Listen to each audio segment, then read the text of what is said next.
The end of the world has come. The dead are crawling among people. At the very beginning, the attributes will be distributed randomly, and it is possible that nothing will fall out. But then you'll come across treasure chests and red envelopes that can be used on existing chests. Powerful skills also lie ahead. Killer weapons will be available as rewards. To reach the level of a king, you need to destroy demons coming from all directions. Destroy them and get the desired prize. But you should be prepared for an endless stream of creatures. Destroyed everyone and had a great time. You showed what you're worth. Today you command me. Tomorrow you will crawl on your knees before me. Those who are kind will be rewarded. Those who mock will be destroyed. The laws and order of this world will be determined by the hero. The end of the world has happened. A sudden virus has swept the entire world. In just 3 days, the world became a prison for humanity. A disgruntled male voice asked why the fat man had so little food supply. And then he stated that there wasn't even water here. James Garden reported that his ill-wishers devoured all the supplies, leaving not a crumb.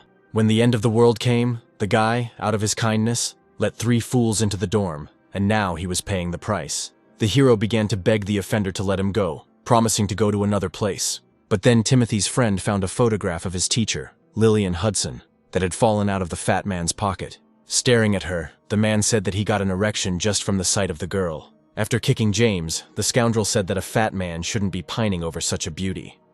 The hero immediately understood the intentions of the uninvited guest. The next second, the idiot urinated on the beauty's photograph. James, who tried to protect a photograph of his lover, was kicked in the face. An angry Timothy said that the dorm superintendent was just wasting his time here. When the hero was thrown out into the street, he shouted that the whole Trinity would go to hell. Lying on the ground, the young man heard 3 idiots laughing at what had happened behind the door. And a few days ago, he lived peacefully and only received reprimands for the electrical wiring. And this life was only spoiled by the dormitory's commandant, Teresa Rhodes, who loved to cause trouble for her subordinate. No sooner had the guy solved the wiring problem than the girl started nagging him again that day. Among other things, the hero was in love with Lillian Hudson, who sometimes took care of him. Her concern made the young man feel warmth in his soul. But now he has lost everything. James noticed the zombie and knew that if he was discovered, it would be the end for him. But his legs wouldn't obey, and the guy couldn't move. However, it was already too late. The monster noticed the victim and rushed towards it with a terrible roar. With his last bit of strength, the protagonist tried to move, but nothing worked. A thought flashed through his head: is he really going to die here? It was at that moment that James saw his salvation. The young man grabbed the broom, swung it, and attacked with a scream. There was hope that death could be avoided. A creepy scream from a zombie, and then strange objects appeared in front of him. James stared at the unknown objects in surprise. A sign appeared in front of the guy with a congratulatory message and a notification about receiving the characteristic system. He also received the attributes of strength, +1, speed, 2, and intelligence, 0.3. The young man sank to the ground in surprise and began to stare at the virtual table. And then it dawned on him that he would not die today. However, the joy suddenly disappeared as another zombie appeared on the horizon. The guy jumped up and ran away, telling the dead man not to come closer. The fat man linked the appearance of strength in his legs to those glowing things. The glows that appeared on the corpses were stat points, and apparently he could absorb them and become stronger. But with every second, the situation became worse. As they moved forward, more and more zombies joined them. Seeing a building ahead, the young man quickly dived inside. By barricading the door, James hoped he could fool the dead. However, a painfully familiar sound was heard from behind. Turning around, the guy saw that half of the zombies were lying on the floor. Taking a closer look, the hero recognized the monster as the former owner of this store. With a trembling hand, James picked up the stool and prepared to finish off the one he had just greeted. Having apologized, the young man dealt the decisive blow to the corpse, saying that it was time to get rid of soft-heartedness. When it was all over, a red envelope appeared over the woman's head. James reached out and touched the thing carefully, not knowing what to expect from it. The next moment, the system gave the guy a stimulating pill, which doubled his strength. The hero thought that first those bastards threw him out into the street, and now he was locked in this store. Covering his ears with his hands so as not to hear the zombies, the boy hoped to find a way to get out of there alive. First, James decided to stock up on supplies. Bottles of water, canned goods, cookies, and other products with a long shelf life were thrown into the backpack. Instead of a weapon, the young man found a pickaxe. But then the time for preparation ran out. James took advantage of the opportunity and unleashed his deadly weapon. During the test, he realized that the pickaxe blade was very dull and could barely penetrate the heads of the undead. And then his points started to fall, although the creatures were still moving. It followed from this that the program would still give characteristics even if they were not killed. After that, blow after blow rained down. From these dead men, James was able to get 250 points, and as a reward, the system gave him a red envelope and a chest. Turning away from his victims, the guy looked at his hands with interest. He figured out that even though the stats dropped after hits, only a certain amount could be obtained from one zombie. Now the hero's strength has increased to 82, speed to 15, and intelligence to 14. The system reported that it was opening the envelope and the chest. Thanks to the envelope, James was able to learn the art of swordsmanship, and from the chest, he got the Big Dipper cleaver. Realizing that he had figured out the system a little, the guy decided to leave here for a safer place. The fat man's next goal was to find his 3 offenders. He wanted them to regret their actions and desecrate the photo with Lillian. Imagining those bastards in their place as zombies, James killed them with even greater fury. At this time, a battle with the dead was also taking place nearby. While killing zombies, the scoundrels remembered who they were in life and showered them with insults. One of the guys suggested that James had already become one of the corpses, and then laughed. But they had no idea how wrong they were. Peeking out from around the corner, the young man noticed his enemies. The guys ran forward and didn't even know about the danger that lurked there. And our hero was glad that the target was coming into his hands, saving time on searching. But then he saw something else. A whole crowd of dead people was running after the idiots. Having decided to let the offenders go for now, James rushed to look for shelter. An open red envelope gave the skill of an experienced driver. As he ran away, the boy was sure that this skill would be useful to him.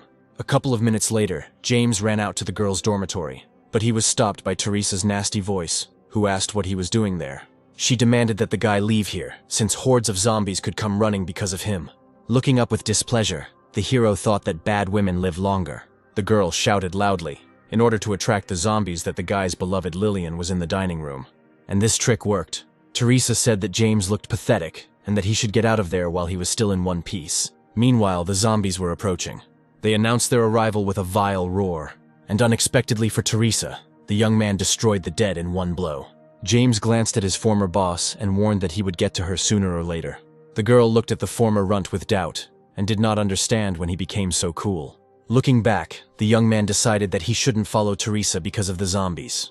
At the entrance to the dormitory, the guy noticed a car and headed towards it. The good news was that the keys were still there.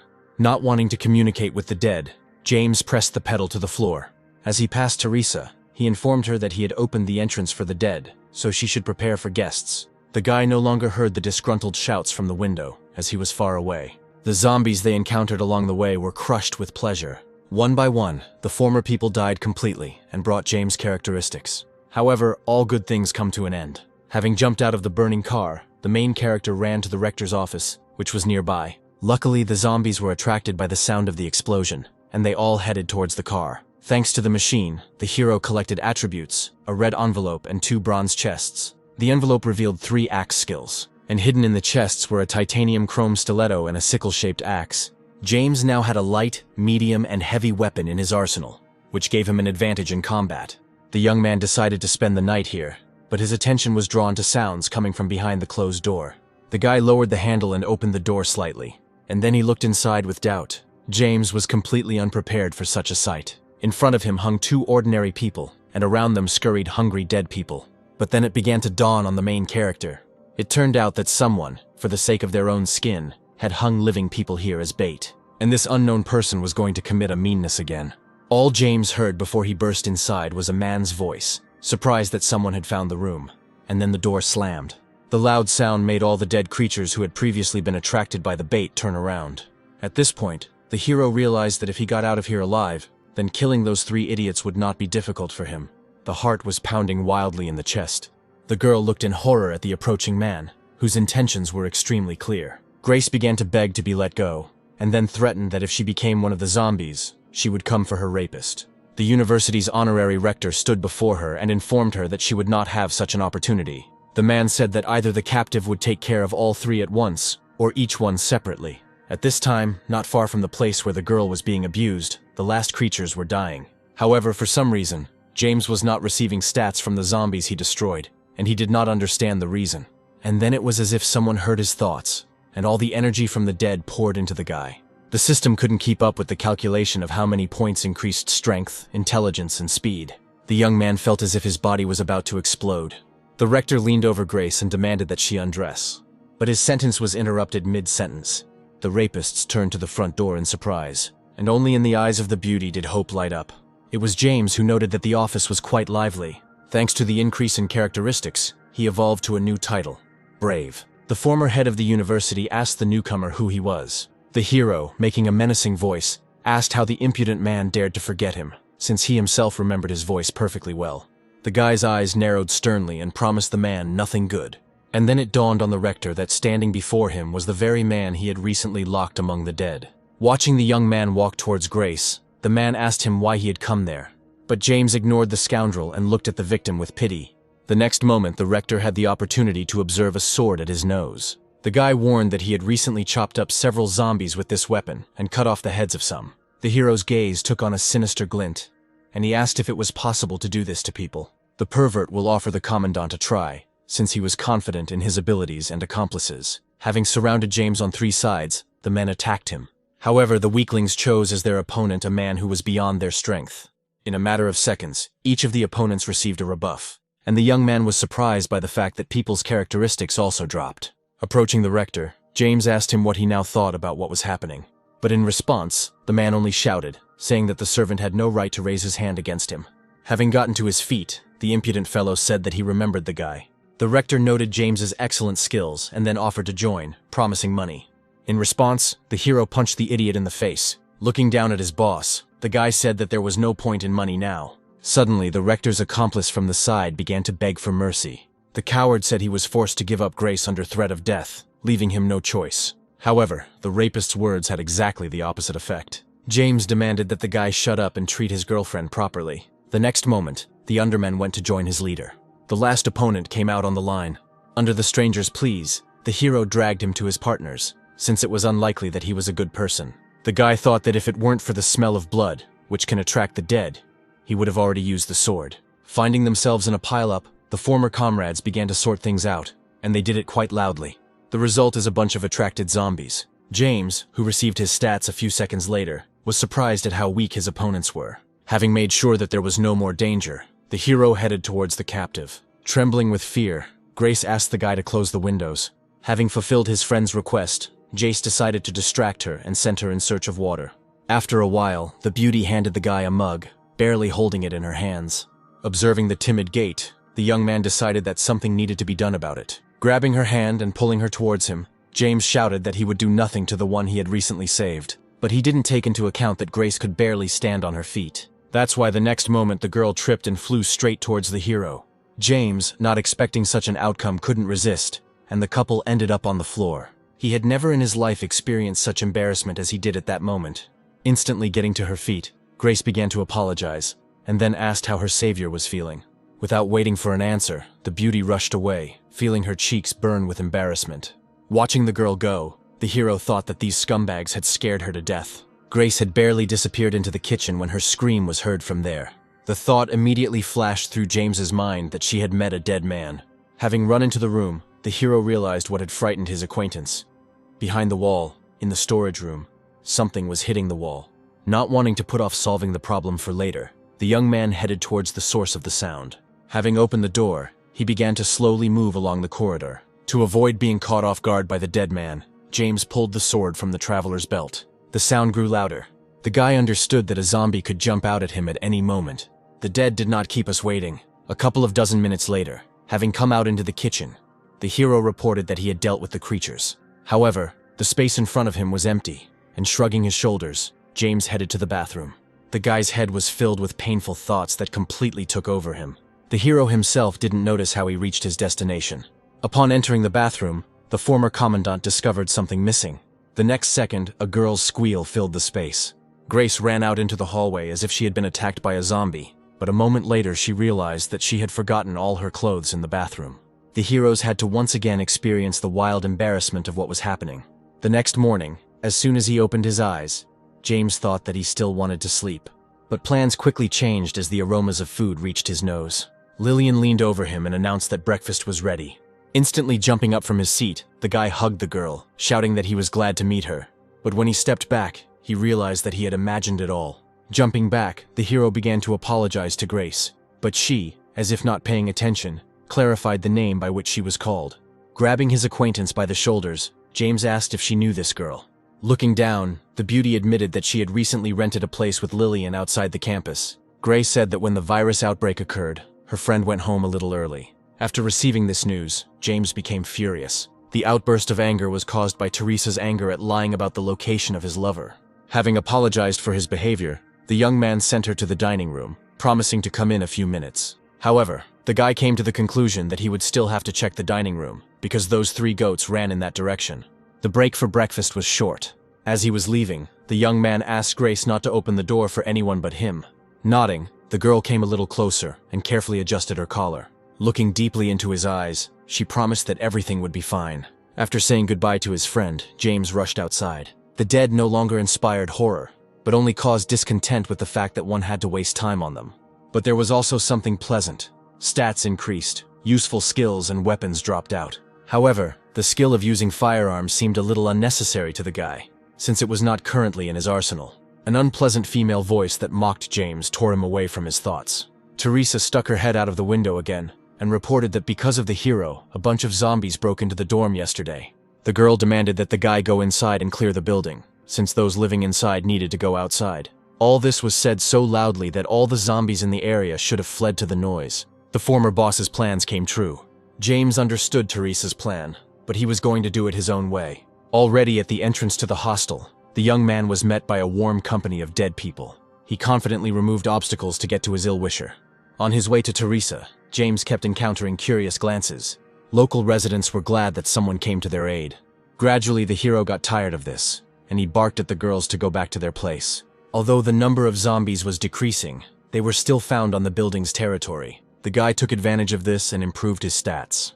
After eliminating another creature, a red envelope fell out. Inside was the culinary skill, which provided knowledge about all the different types of food and how to prepare them. The thought flashed through James's mind that the system now wanted to make a chef out of him. Suddenly, Teresa came out of the room next door. She ordered the guy to take her bag and fight his way out, promising to reward him in the end. And then the girl grinned, as if everything was going according to some plan of hers. But the next moment, everything turned around 180 degrees. Having dragged the scoundrel to the window, James bent her body over and asked why she lied about Lillian. The dark-haired girl screamed hysterically that she was simply jealous of her competitor, but had no bad intentions. And then the young man reminded Teresa of all her atrocities while he was under her control. The deceiver tried to justify her actions by saying that everyone was going out of their way to please her.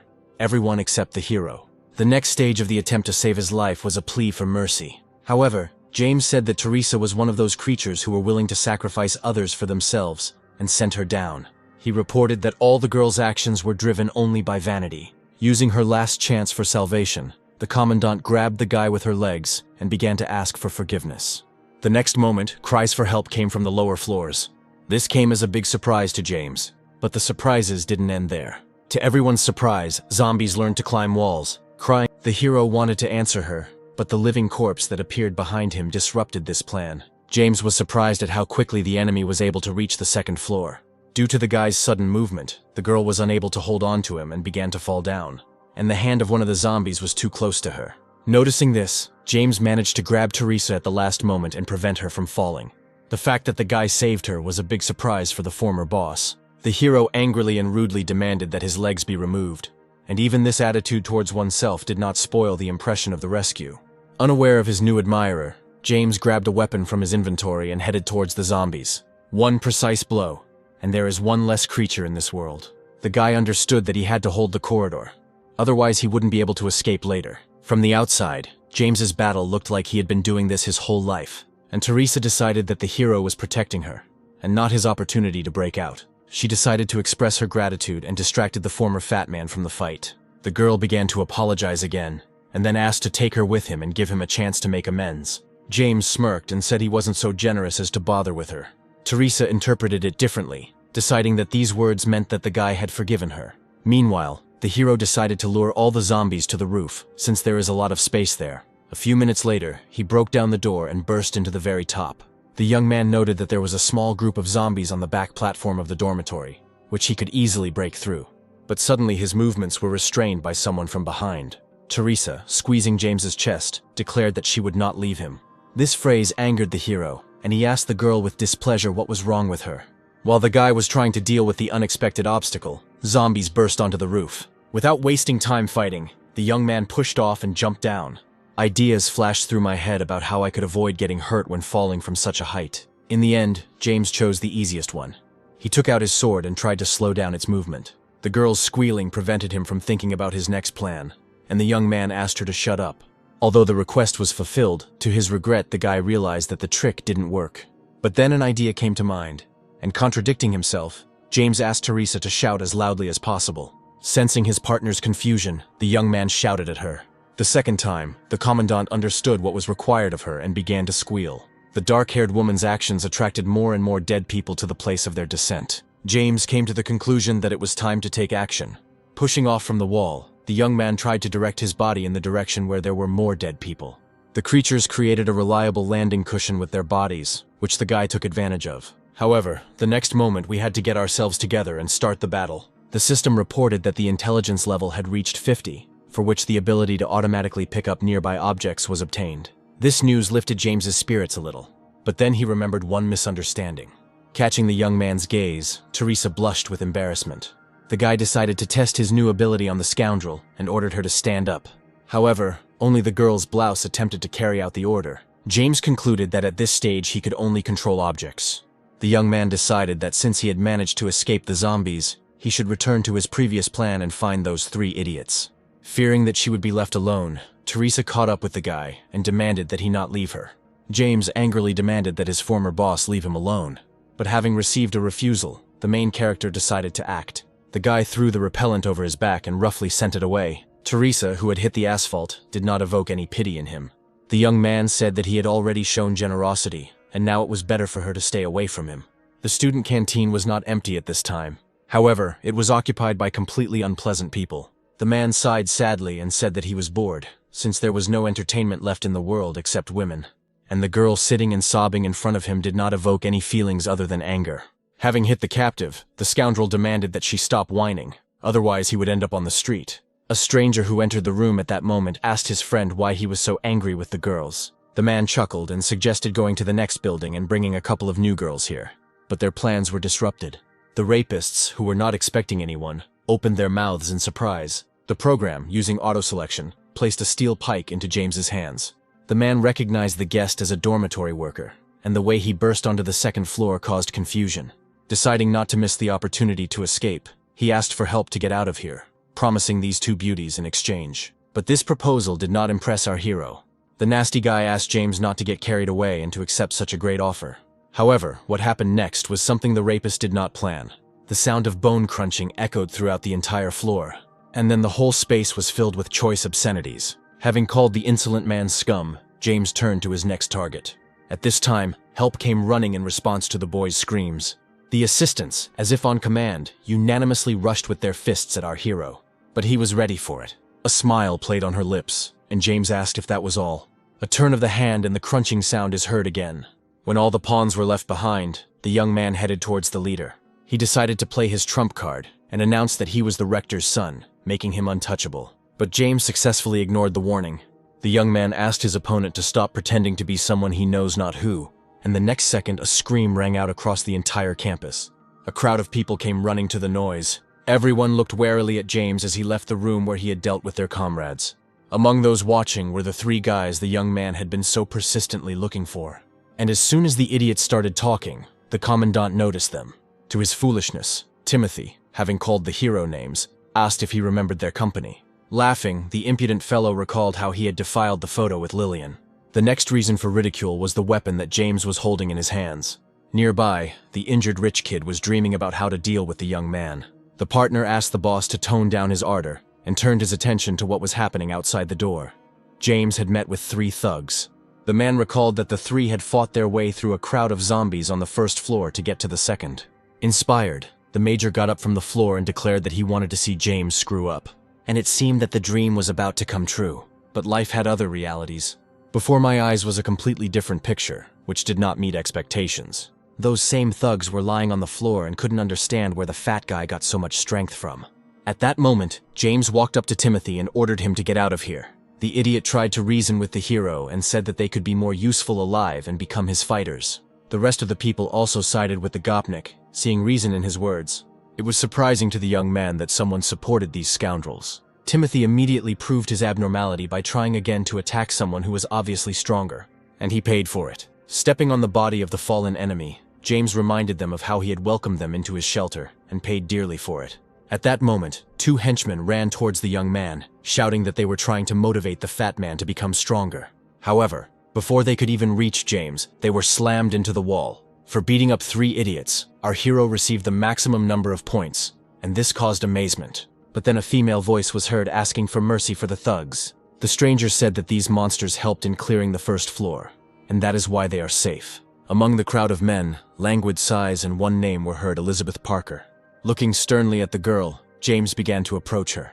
He swung his weapon, which flew a centimeter away from the beauty. However, it pierced the wall nearby. The young man stated that if the group abandoned these people, they themselves would ultimately suffer from them.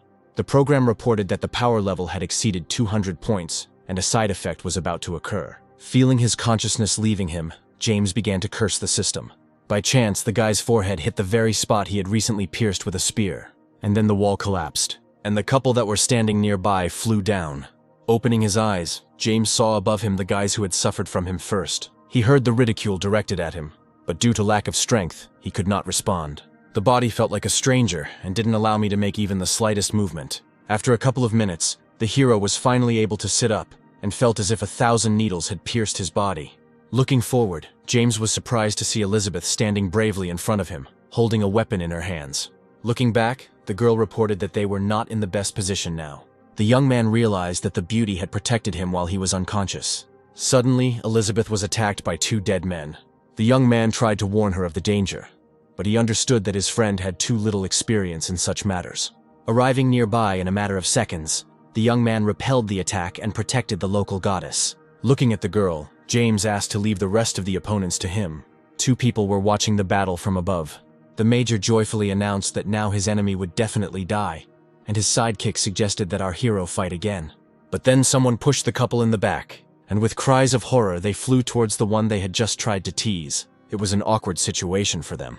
The rapists turned around, hoping to see the one who had set them up, but a shadow was already hanging over them, which came to fulfill the wish for a new fight between them. At this time, the guy who was watching the thugs asked why they had thrown out the rich kids. The impudent ones explained that when James and those 2 died, they would be able to take their place. The young man turned to the surprised Elizabeth and explained that the thugs had not helped him, but had gotten rid of his competitors. But an imperceptible movement to the side distracted the hero from his explanations. James reacted instantly and used his weapon. The girl, unaware of the danger, was frightened, but later understood the reason for such an act. The hero simply wanted to save Elizabeth from the fate of becoming food for the dead. Looking into the eyes of her acquaintance, the beauty thanked him for saving her. Wanting to shake James's hand, the girl extended hers forward.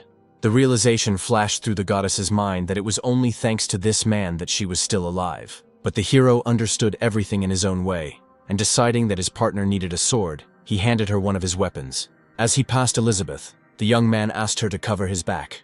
As James went on the attack, he thought that he felt weakened, so he should deal with the zombies quickly. The guy quickly scattered the first row of opponents to the sides, and then the next question arose: why don't the dead anymore drop stats? But James decided to put off this problem for later, since the dead were a priority. Suddenly, Elizabeth called out to him from behind and said that she would help him in the fight. The girl caught up with the young man and stood behind him, and her fans didn't even take a step to help, choosing to watch everything from a safe distance. Suddenly the building shook. The boys began to look at each other nervously, deciding that an earthquake was starting. However, things were much worse. It is unknown where the mutant zombie came from. His steps and roar made the whole area tremble.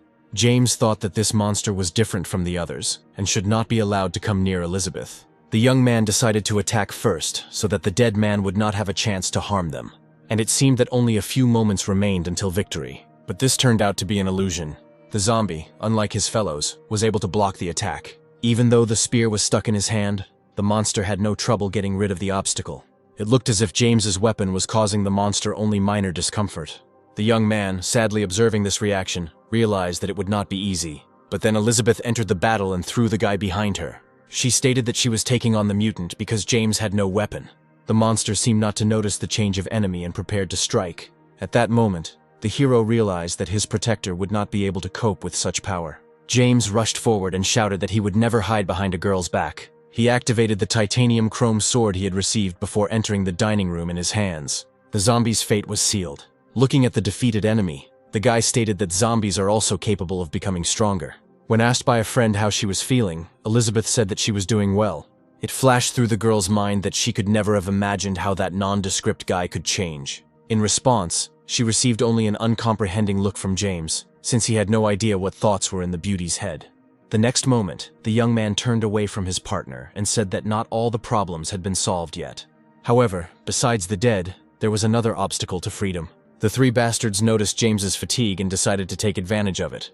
They ran out from around the corner and headed straight towards our hero. When Elizabeth complained about the dishonesty of such an act, the guys just chuckled and said nothing.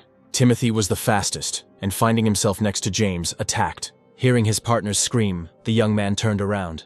But even he realized that he would no longer have time to dodge. The zombies that attacked the young man from the opposite side added to the difficulty. Suddenly, the system reported that the final stage of body transformation had been initiated. She also initiated the launch of the system space. After this notification, our hero disappeared. No one present expected such a turn of events. But no one has canceled the zombie attack, and they haven't disappeared anywhere. Due to the confusion, the Gopniks did not have time to avoid the dead men, and nothing could help them. Elizabeth was supposed to be the next victim of these creatures. The exhausted girl was quite easy to deal with.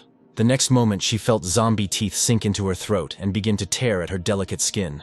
James, who had never actually disappeared, was watching all of this. All this time he was inside a sphere that made the young man completely invisible and inaudible to those around him. The observers could only discuss James's disappearance, and none of them even thought of helping Elizabeth, who was in trouble. As a result, the weak girl managed on her own. Somehow she got out from under the monster and tried to move as far away from him as possible. However, due to the fuss, Elizabeth did not notice the bite in time. In order not to harm anyone, the beauty decided to commit suicide before she became one of the monsters. But some were against it. The useless inhabitants of the dining hall were unanimously surprised by the disappearance of their goddess. The system informed James that he needed the assistance of a character of the opposite sex to transform. During the transformation, the virus in the assistant's body will be removed. The guy told the girl about this and asked her to help him. Looking at her new friend, Elizabeth decided to trust him completely. Unexpectedly for her, all the clothes disappeared from her body. The beauty's face showed wild confusion, but it was too late to give up.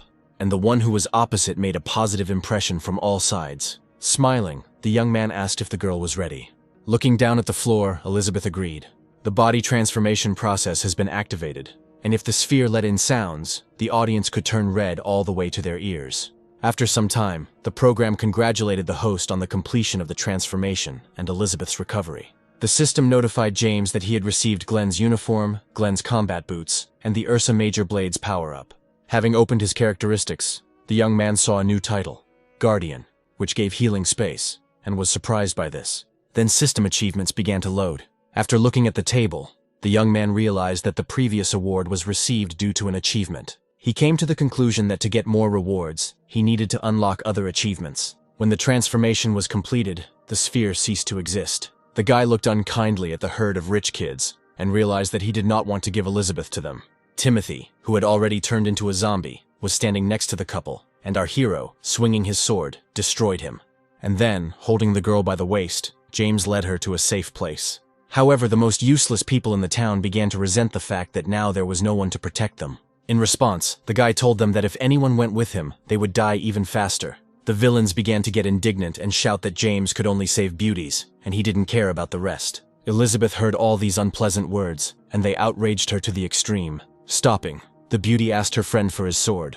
Having received what she wanted, the girl headed towards the hole in the wall and glared at those who were there. A clear throw and the guys squealed like pigs. Elizabeth shouted that the idiots had been cleared of the zombies on the ground floor, and that now everything was in their hands. And then she said that if they are no good for anything, then there is no point in sticking their necks out. After exchanging glances, the rich kids decided to stay put and not seek death. When our hero followed the girl, he looked at her with admiration, but did not expect that she had such a strong character. Grace heard a knock. Opening the door, the girl saw James and smiled happily. However, her joy disappeared as soon as she saw the stranger, whom the guy introduced as Elizabeth Parker. And next in line for disappointment was our hero. Teresa rushed at him, declaring that the young man would not be able to get rid of her so easily. Catching her friend's displeased look, Grace began to justify herself, saying that she felt sorry for the poor girl. Rolling his eyes, James asked his friend to show Elizabeth where the bathroom was so she could clean the wounds.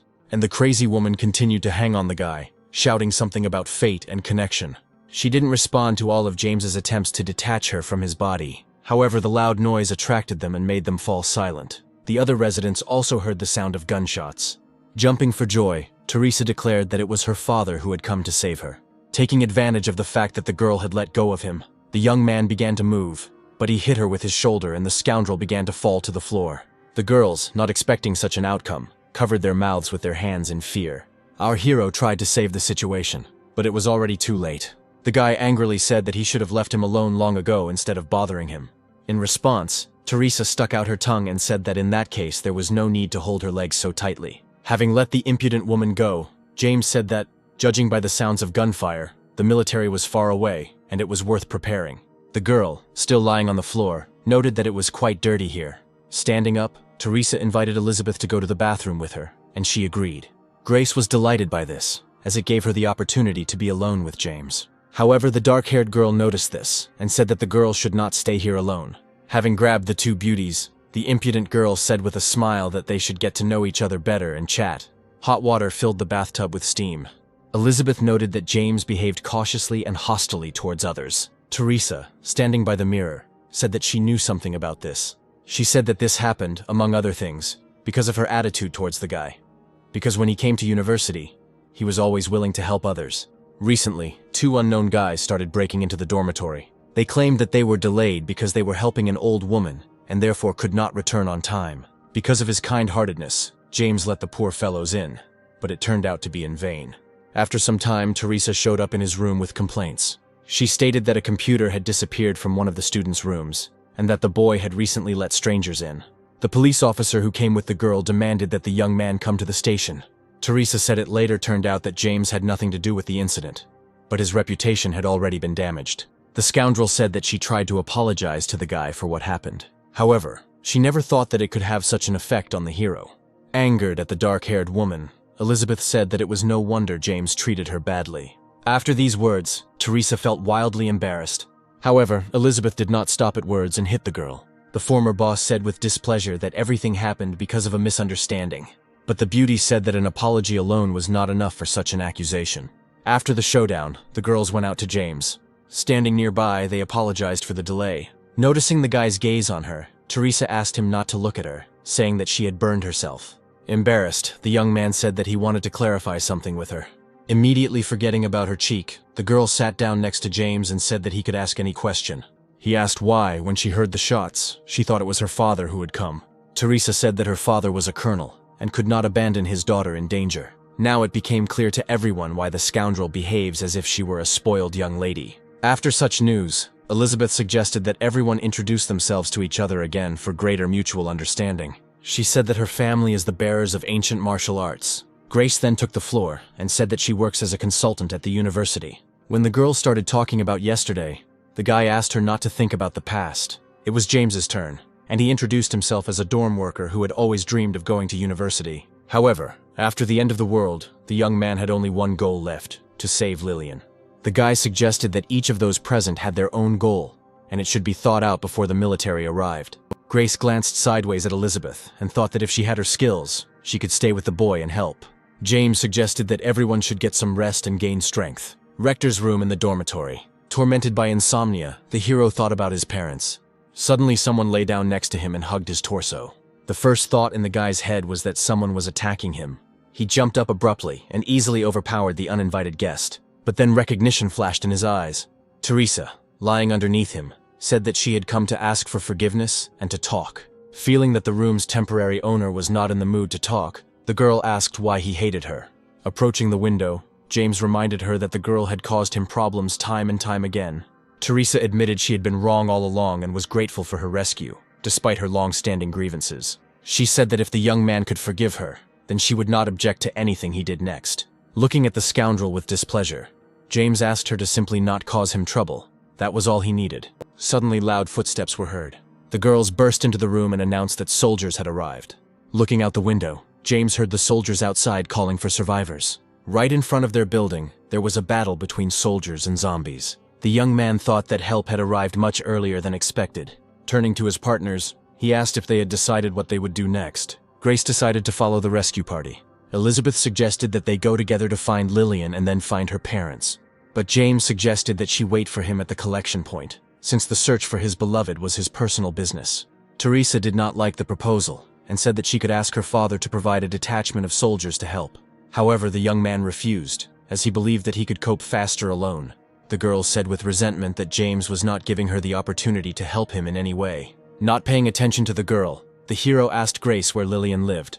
But then the partner said that the heroine should be looked for in her brother, and then gave the address. In order not to waste time saying goodbye, the young man got dressed and headed towards his new destination. Teresa told her friend that she envied Lillian, for whom the young man was so worried. Grace stated that during the days when James was feeling ill, only his beloved took care of him. And then the military man's daughter reported that she saw Lillian leaving the university with another guy. At this time, explosions thundered in the city. Our hero decided that he should move along the rooftops, as this was the safest way, and his partners were already safe. Strange things were happening not far from the main events. There were dead zombies lying on the floor, and the other dead were to blame for everything, devouring their fellows. Every destroyed corpse gave them strength. But then one of them was attracted by a loud sound. What happened behind us was a complete surprise. In a flash, the empowered zombie was devoured by an even larger monster. He froze to send the prey into his stomach, and then he growled loudly, and his body was covered in discharges. The monster crouched to the ground, but not from impotence, but because it was now more convenient for him to support the weight of his body. Our hero successfully reached the place where Lily's brother lived. He looked carefully at the house numbers so as not to miss the one he was interested in. Having found the right one, the young man confidently knocked on the door. The thought immediately came to mind of what he would do if the girl was not here. But from behind the door came a familiar voice demanding that the guest leave. However, the door began to open slowly, and behind her was our hero's friend, Stefan. Recognition flashed in his eyes. The next moment, the guy rushed to his friend, wondering when he had managed to become so thin. James said that he did not understand how his friend ended up there, and where Lillian and her brother were. When Stefan asked how James got here, he was told that he hadn't encountered a single zombie on the way. Smiling, the guy said that the girl was there and invited her into the house. Walking into the bedroom, the red-haired man called out to the one lying on the bed. Seeing that the girl was not reacting, Stefan warned her that she had been busy with her sick brother all night and had only just gone to bed to rest. He tried again, announcing James's arrival. However, worrying about his friend, the hero asked not to wake her. The young man asked how his friend had coped with the epidemic and how he had ended up here. Noticing the frightened expression on his face, the guy asked him not to evade the answers. Stefan hunched his shoulders and admitted that he had been in a relationship with Lillian for a long time, and it was she who brought him here. James's face darkened and he asked why. In that case, the guy always said he didn't like her. Without waiting for an answer, the young man turned around and declared that in that case he would not disturb them. Stefan got scared and asked his friend to stay here, warning that there were a lot of zombies outside. Without turning around, James said there was no need to worry about him. Trying to detain the hero, the red-haired man said that Lillian had prepared something for him. The young man believed his friend's words and followed him into the depths of the house. Opening the door to the dark room, Stefan said that the thing was lying on the table. James, entering the room, admitted that he could not see anything. Looking suspiciously at his friend, the hero asked where the switch was. Stefan suggested that the guy look for it himself, and then he slammed the door. From behind the door came the voice of the red goat, saying that he was not in a relationship with Lily, but had simply become friends with her brother. After, Stefan wanted to offer the hero some fun with her brother, but unfortunately for him, James was very strong. A voice came from the depths of the room, saying that he had considered the idiot a friend, but he had decided to commit murder. Leaving the room, James said that he had killed a lot of zombies, and one would not be enough for his entertainment. Frightened, Stefan decided to try to rectify the situation and gain our hero's trust. The young man stood up and said that James had misunderstood everything. However, the villain failed to deceive the hero again. A loud scream filled with horror echoed through the house. The noise brought Lillian to her senses. Suddenly, someone pulled up the blanket that had been comfortably wrapped around her body. It turned out that the girl was tied up and unable to move. Realizing that she was trapped, Lillian began to cry, but the guy asked her to calm down. With light movements, our hero freed his beloved from her bonds. Having freed herself, the first thing the girl asked was why James had changed so much. But then the teacher remembered Stefan and suggested talking after she dealt with him. Blows rained down on Lillian's beret, but Stefan was already infected and nothing could help him. He regretted only one thing, that he hadn't had time to have fun with Lillian. The girl also heard these thoughts. However, she was even more angered by the way the guy behaved towards her brother. Losing her patience, Lillian shouted that the scoundrel would pay for this. But Stefan had already lost his humanity. Hearing the sound, the dead man rushed forward, wanting to kill his first victim. For a moment, the girl even felt sorry for her friend. And this could have been her mistake, but James did not let the irreparable happen. His weapon blew Stefan away. The zombie's body was nailed to the door, preventing it from attacking. Feeling a hand on her shoulder, Lillian asked our hero not to stop her. However, the guy said he just wanted to give her a knife. In a moment, there is one less monster in the room. Lillian struck mercilessly, releasing her anger. She refused to accept the fact that this man had killed her brother. The number of wounds on the dead Stefan increased with each passing second. Wanting to calm his beloved, James hugged her and told her that it was all over. The knife fell to the floor with a clang, and then a bitter female cry was heard. Once the initial bitterness of loss had subsided, the couple found the strength to bury Lillian's brother. The girl blamed herself for everything that happened. In an effort to help her, James told her that there was no need to wallow in sadness, as Stefan was difficult to figure out. Lily reported that she had met the traitor on her way to her brother, who had followed her, saying that he wanted to visit a friend. Stroking his beloved on the head, the hero promised that now everything would be fine. Having thanked him for saving her, the girl asked how James ended up there. Feeling awkward, the guy said that he came to save her. Embarrassed, the beauty assumed that the young man had come because he had deep sympathy for her. Not expecting this, James blushed and tried to deny everything. However, the girl moved a little closer and regretfully asked why he didn't like her. Realizing that this was his chance, our hero nevertheless plucked up his resolve. He said that he always liked Lily because she communicated normally with him. The girl explained that she had always paid attention to him, but before, James looked simple-minded and stupid. Coming closer, the beloved admitted that she also liked the guy. And the next moment, the main character's biggest dream came true. The items indicated how the characters were eagerly making their way to bed. They found each other only after the end of the world, and they tried to enjoy every second together.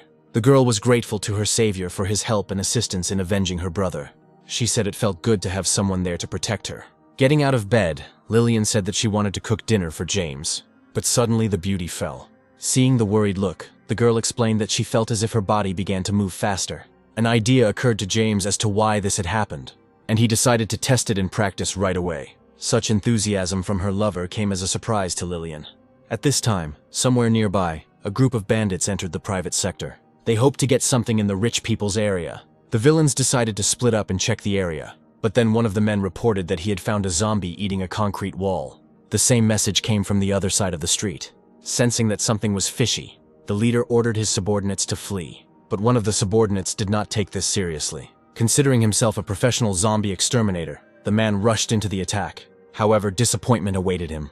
His blade did not penetrate the dead man's body even a millimeter. The bandit paid for his overconfidence immediately. The boss standing nearby rushed away, shouting to the others that the dead had mutated. And then one of the group members noticed a light burning in one of the houses. Without wasting a second, the entire crowd rushed towards the saving light. It was predictable that the house where the bandits rushed was the house with our heroes. Unaware of the danger, James thought that the reason for Lily's increased speed was definitely him. The guy said that he was going to send the girl to a refugee center, and he himself would go look for her parents. However, the beauty said that she would go with him. Wanting to bring his beloved to his senses, James stood up from his seat and said that it was dangerous. Lillian hunched her shoulders and asked if she really was just a burden in the guy's eyes. Jumping up abruptly, the girl said that she could protect herself and would not cause trouble for James. Having given in to the redhead's pressure, the hero said that tomorrow, in any case, he would have to go to the collection point. Lillian said that the neighbor was constantly storing food in her house, so her house should be checked. The girl justified her haste by saying that she wanted to quickly go and look for her parents. But as soon as she opened the front door, someone immediately tried to break into the house. As the gap grew larger, Lily could see distorted faces. The bandits immediately cast a lustful glance at the mistress of the house. Shouting that strangers were not welcome here, the beauty tried to close the door. The boss, preventing the door from closing, promised that he would not harm Lillian and asked for protection from the zombies pursuing them. James, who was watching the scene from the sidelines, immediately understood the guests' intentions and decided to play along. He shouted for Lillian to let the strangers inside. Unaware of our hero's thoughts, the robbers confidently walked inside. As they moved through the house, the men thanked the hosts for their hospitality. When the guests approached James, he asked why they had not turned to the military for protection. The guy said that it seemed as if the group was planning something bad. Although the boss tried to deny what was said, another man said that these assumptions were correct. Frowning, James asked why they had opened up so quickly. Pointing his sword at the hero, the bandit threatened to cut him open for his insolence. The boss asked his subordinate to slow down, because their opponent looked too confident. But the fat man ignored all the leader's warnings. He attacked our hero, saying that his knife had been yearning for blood for a long time. However, as soon as the bandit reached the place where his target was, he discovered emptiness there. The comrades warned the scoundrel that the enemy was behind him. But James was faster. As a result, the fat man was thrown back several meters. The man who watched the beating didn't even think that the owner of the house could be so strong. The bandit decided to act in a less than honest manner. At this time, James looked at his stats and realized that the defeated enemy had given him few points. Suddenly, the boy heard his name being called. The bandit held a knife to Lily's neck and said that if James didn't calm down, his woman would die. The man warned that the entire knife was covered in dangerous zombie blood. Unfortunately for him, the freak didn't take the girl herself into account. Not wanting to be a burden, the beauty stepped painfully on the bandit's foot. And this movement decided the robber's entire fate. The boss saw this and realized that he must not let his comrade turn. Whispering an apology in his friend's ear, the man began to strangle him. Watching the stranger's actions, the guy thought that only he had brains. Bowing his head, the boss asked permission to take the fat man and then leave. But then he heard a familiar sound. All three characters who remained conscious began to look tensely towards the doors. Loud crack. The door and part of the wall fly apart, and a huge mutant appears in the opening. Nobody expected to see such a brute among the zombies. Lillian hid behind James's back in fear. Realizing that he had never seen such a dead person before, the guy picked up his beloved in his arms, deciding to flee. Following their command, the monster threw fragments of the wall, but they were able to dodge without being injured. At this time, the thug began to prepare for a new attack. Looking at Eric, James ordered him to protect Lillian at the cost of his life. And then the young man felt the girl pulling at his jacket. Turning around, the hero was met with a worried look and a question about whether he could cope with the monster alone. Smiling, the guy said that he had lost count of the number of monsters he had destroyed. The next moment, the fight began. Our hero confidently attacked the enemy. It seemed as if his sword had pierced the zombie's flesh. However, everything was not so simple. As soon as the dust from the blow cleared, James realized that the blade had not penetrated the monster. What was even worse was that the sword wouldn't come out. Taking advantage of the enemy's confusion, the zombie waved his hand and threw him back. While James was recovering from the attack, the dead man got rid of the nasty splinter. Noticing that the man had approached again, the monster roared and prepared to get rid of the enemy with his hands. Dodging a new attack, the young man thought he was seeing a mutated zombie for the first time. Wanting to protect Lily, the guy picked up a new weapon and rushed at the zombies. Using a long-range technique, James threw his spear towards the giant. However, it was all in vain. Our hero couldn't believe that the dead man had no weak spots. Realizing that he had to win at any cost, the guy decided to test different options. Several attacks carried out in a row helped to find out some things. The monster's weakness was that it was unable to attack continuously. And finally, the monster revealed itself. James did not fail to take advantage of this. As a result of a successful strike, the zombie, for the first time in the entire battle, suffered a defeat. But this only made him angry. However, the monster did not attack immediately, but used its secret trump card. The giant's call spread far beyond the house where our heroes were. One after another, small zombies arrived to help the monster. The presence of such an ability turned out to be an unpleasant surprise for the living. James decided to trust his former enemy and threw him his weapon.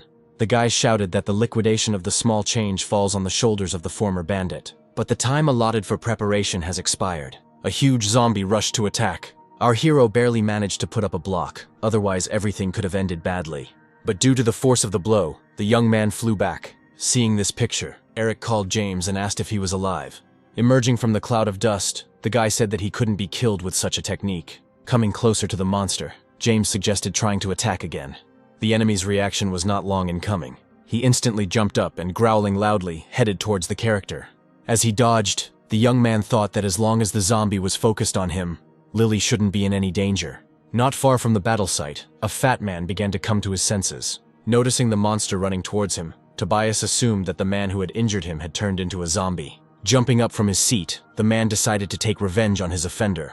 It was at this moment that Tobias's short vigil ended. His body broke through the wall. Looking at the fat man, our hero realized that he had completely forgotten about the existence of this person. While James was looking at the bandit, a zombie flew towards him. One hit and the monster no longer obstructs the view. However, the next second, two more dead men appeared in front of the hero's face. The guy realized that the giant was throwing low-level zombies at him, and this irritated him. During the fight, The weapon James was using could not withstand the pressure and broke. The mutant didn't care about the hero's difficulties, so he prepared a new projectile, but he was prevented from attacking. Turning around, James angrily told Eric not to interfere and to deal with his dead. The man chuckled and said that he had already sorted everything out. The zombie, covering his eyes with his hand, rushed forward, wanting to destroy his target. The guy considered whether or not he should use his strongest ability now. In the end, James made a positive decision. The blow was so powerful that a hole appeared right in the center of the zombie's body. The fight was over. The defeated monster lay on the floor and showed no signs of life. For defeating the mutant, James received the Panlong assault rifle. But such a large expenditure of energy had a small drawback. The first thing the hero saw in front of him when he opened his eyes was Lillian. He immediately asked how long he had been unconscious. The girl reassured him, saying that not much time had passed, and Eric had managed to barricade all the entrances from the zombies. The young man thought that the ability of the dead to mutate was bad news, and that he should find his parents as soon as possible. Turning around, James informed his beloved that they needed to head to the collection point quickly. Smiling, Lillian said that they could move on, since all the business here was finished. And then Eric drew attention to himself and asked to take them with him. This question left James confused. After some time in the vicinity of the private sector, our small group fought its way to the point. As a local resident, Lillian said that they would reach their destination in half a day. Suddenly, Eric's cry was heard that they had managed to get a car. The former bandits stood surrounded by zombies and guarded the car from them. At that moment, the hero thought that taking these two with him wasn't the worst idea. Not wanting to waste time, James destroyed all the obstacles in a couple of seconds. His blows were precise and measured. Tobias watched the battle with his mouth open, as he had never seen such strong people in his life. Eric reported that yesterday the hero was able to destroy that zombie with one blow, so there is no need to doubt his strength. The fat man, catching James's gaze, waved his hand in fear and said that he did not want to experience all of his comrades' capabilities on himself. While on the road, the guy noted that they were incredibly lucky to have a full tank of gas, as this is a rarity these days. Thanks to the found car, travel time was reduced significantly.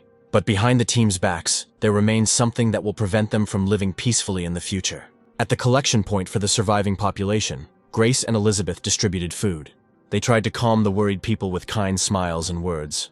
Suddenly, a dark-haired guy approached her friend and started trying to flirt with Elizabeth. Enraged, the girl demanded that Bill leave her alone and stop relying on his financial situation in the past. Not wanting to give up, the thug said that there was water and food in the first area, and she could very well get there.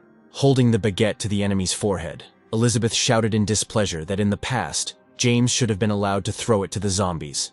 Bill said that the beauty should have appreciated his kindness. Offended by yet another refusal, the guy turned away and walked away. Letting go of the situation, Elizabeth looked down and saw a small acquaintance. The girl said that she needed 2 portions, for herself and her grandfather. Smiling, the heroine gave the little girl what she asked for, as well as some sweets she had found. But Bill also noticed the warm attitude towards the child, and then decided to take revenge on the beauty with the help of the little one. And after some time, the villain carried out his plan. While in their room, the girls discussed the situation that had happened during the day. And then Grace started talking about Teresa, who often starts talking about James. And just as Elizabeth wanted to ask her friend something, there was an insistent knock on the door. The heroine hurried to the door. What awaited her outside was terrifying. The little girl who had just recently smiled at them during the food distribution was now dead. Her place was taken by an evil walking dead. If Elizabeth hadn't mastered secret combat techniques, there could have been one more zombie in the room right now. The girls did not understand how the baby could have become infected in a relatively safe place. The heroine was determined to sort this issue out. When she went outside, the girl saw a crowd of soldiers running past her. Running up to the stopped soldier, Elizabeth reported the infected person in the building. The man immediately asked if there were any wounded. After making sure everything was okay, he said that for some unknown reason, a huge concentration of zombies had been discovered at the point. They managed to report what had happened to Teresa's father, Colonel Liam Rhodes. The discussion of the emerging problem was interrupted by Teresa herself, who burst into the meeting room shouting about monsters. The man said that he knew all of this, and then asked the officer to take his daughter to shelter. Not wanting to give up, Teresa asked for a couple of people to help her rescue. But this, not expecting to be yelled at, the girl froze for a moment. Looking down in disappointment, the rebel noticed a weapon on the soldier standing next to her. A decisive dash, and the weapon is in Teresa's hands. Ignoring her father's cries, the officer's daughter went to save her friends. By this time, James and his team had managed to reach the assembly point. What they saw inside did not inspire confidence. Suddenly an explosion thundered over the city. The guy immediately thought about his girlfriends and set himself the goal of finding them as soon as possible. Turning to his comrades, he ordered them to go to shelter while he went into the city and found out what was going on. James heard Lillian scream behind him, demanding that he return safely. Grace and Elizabeth moved forward with the soldier. He said he could take the girls to a safe place. Noting that the room was empty, the man assumed that the others had already gone to a safe place. Suddenly, a stranger appeared ahead. It turned out to be an old man who was looking for his granddaughter, who had gone missing in the morning. The heroines instantly recognized the man as the grandfather of the girl who had recently appeared at their door. While the grandfather was talking about the girl, a dead man appeared behind him. Having started shooting without warning, the soldier asked the gentleman to step aside. However, it was already too late. The man wondered where so many zombies came from. Taking advantage of the fact that the enemies were distracted by the old man, the soldier ordered the girl to run. But then another monster rushed towards them. Elizabeth realized that things were really bad. Swinging the bat, she hit an unexpected obstacle. The officer thanked her for her assistance, unaware that his fate had already been decided. Death was getting closer and closer. The dead man jumped on the man and sank his rotten teeth into his shoulder. Throwing the monster back, the soldier shot it in the head. Sighing, the man told his charges to get there on their own, since he was no longer their assistant. Left to cover the girls' backs, the guard was left alone with the nightmares. Not wanting to become one of the dead, he cowardly put the gun to his temple and shot himself in the head. But the further path of the beauties turned out to be not easy. While fighting the zombies, Elizabeth shouted to her friend to find a safe place. Distracted, the heroine almost let the monster get close to her. And then the unexpected happened. The only weapon broke. However, help arrived in time. Inspired by this, Elizabeth found the strength to continue the fight. The savior turned out to be Teresa, who reported that she had arrived 100. The girl asked why the assistant decided to take such a risky step. Rolling her eyes, James's former colleague said she didn't need to be thanked. But then Elizabeth noticed movement behind the girl and warned her about it. It turned out that there were two monsters running behind her. Realizing that Teresa might not be able to cope on her own, the beauty rushed towards her. A sudden movement and the dead man's life was cut short. My friend was impressed by the skills of that very ancient martial art. Turning her head, Elizabeth ordered the girls not to stand still, but to leave quickly. But everything turned out to be not so simple. The wall broke and a mutant appeared in front of the team. The girls wondered why this zombie was different from the others. Elizabeth told her friend to leave while she detained the dead man. Fearing for the girl, Teresa said it was too dangerous, but the heroine asked them to leave and not distract her. As soon as her friends had disappeared, Elizabeth felt free to act. However, this zombie turned out to be more agile than all those she had encountered before. The monster caught the girl by the leg and threw her into the wall. Thoughts flashed through the heroine's head that this could be her end. While Elizabeth was lying on the floor, a zombie approached her body. But a few steps away from her, something stopped the dead man's movement. It turned out to be a friend's weapon. James came to the girl's aid, wanting to take revenge for her pain. From nowhere, small monsters began to appear at the battle site. The guy's mindset was extremely simple, to destroy everyone, and he saw no reason to deny himself such a need. One by one, the zombies lost their danger. In a couple of minutes, everything was finished. James extended his hand to his friend and informed her that all the monsters had been destroyed. Elizabeth said that she knew where the others were, and called the guy to follow her. Meanwhile, a battle was going on near the shelter. Inside, Grace tried to convince herself that her friend was okay. Suddenly, Bill appeared next to his friends and addressed Teresa. He was surprised that the girl was not hiding behind her daddy, but was walking around here doing nothing. The guy invited her to follow him, as he knew where there was food, shelter, and a way to relax. Later, Bill said that his dad had already arranged a helicopter that would take him to a safe area, and that there were super zombies here. Teresa wondered what the enemy meant by super zombie. Leaning a little closer, the guy suggested they talk in a more secluded place, but his plans were not destined to come true. James angrily asked if the appearance of zombies at the collection point had anything to do with Bill.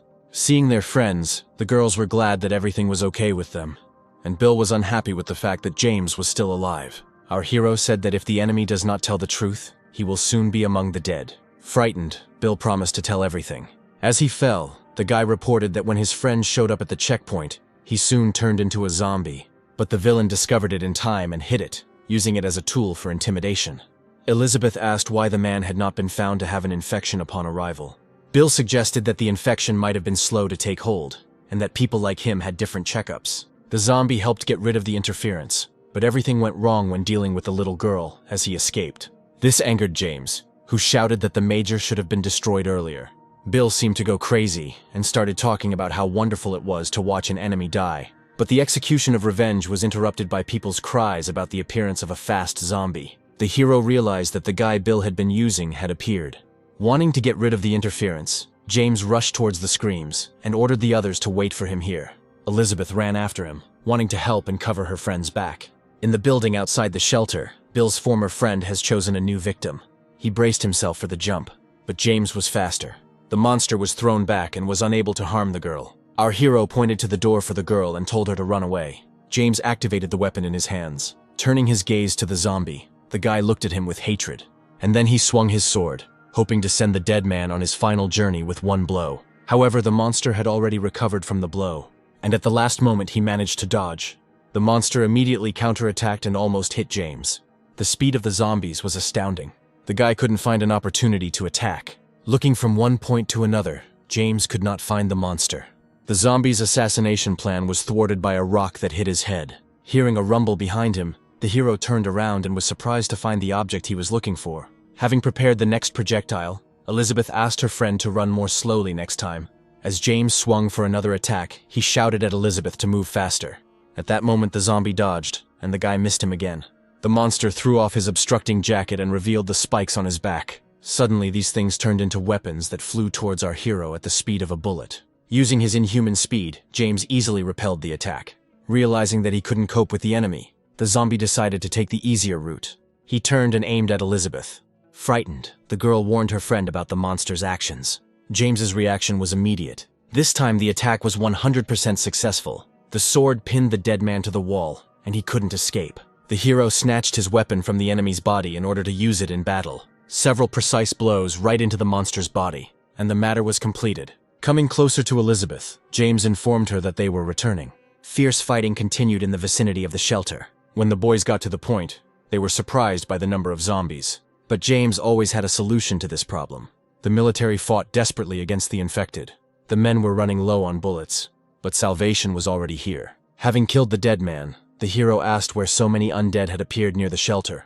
The officer reported that it was all because of a rich, dark-haired guy who ran outside and lured the zombies out. James immediately understood who they were talking about. The man bent over and admitted that he felt like he was going to suffocate. The young man warned that these were symptoms of infection and suggested that the soldier see his family. However, the new acquaintance refused, as he had always been an orphan. The man's last words were words of gratitude. James promised himself that he would find Bill and kill him like a dog, but there was no time for despair. It was impossible to let down our guard. Elizabeth came closer and said that the military had come to their aid. These were soldiers from other assembly points. They were commanded by a man who ordered the destruction of all the survivors in the area. He himself had no intention of staying on the sidelines. Not a single dead person escaped the officer's gaze.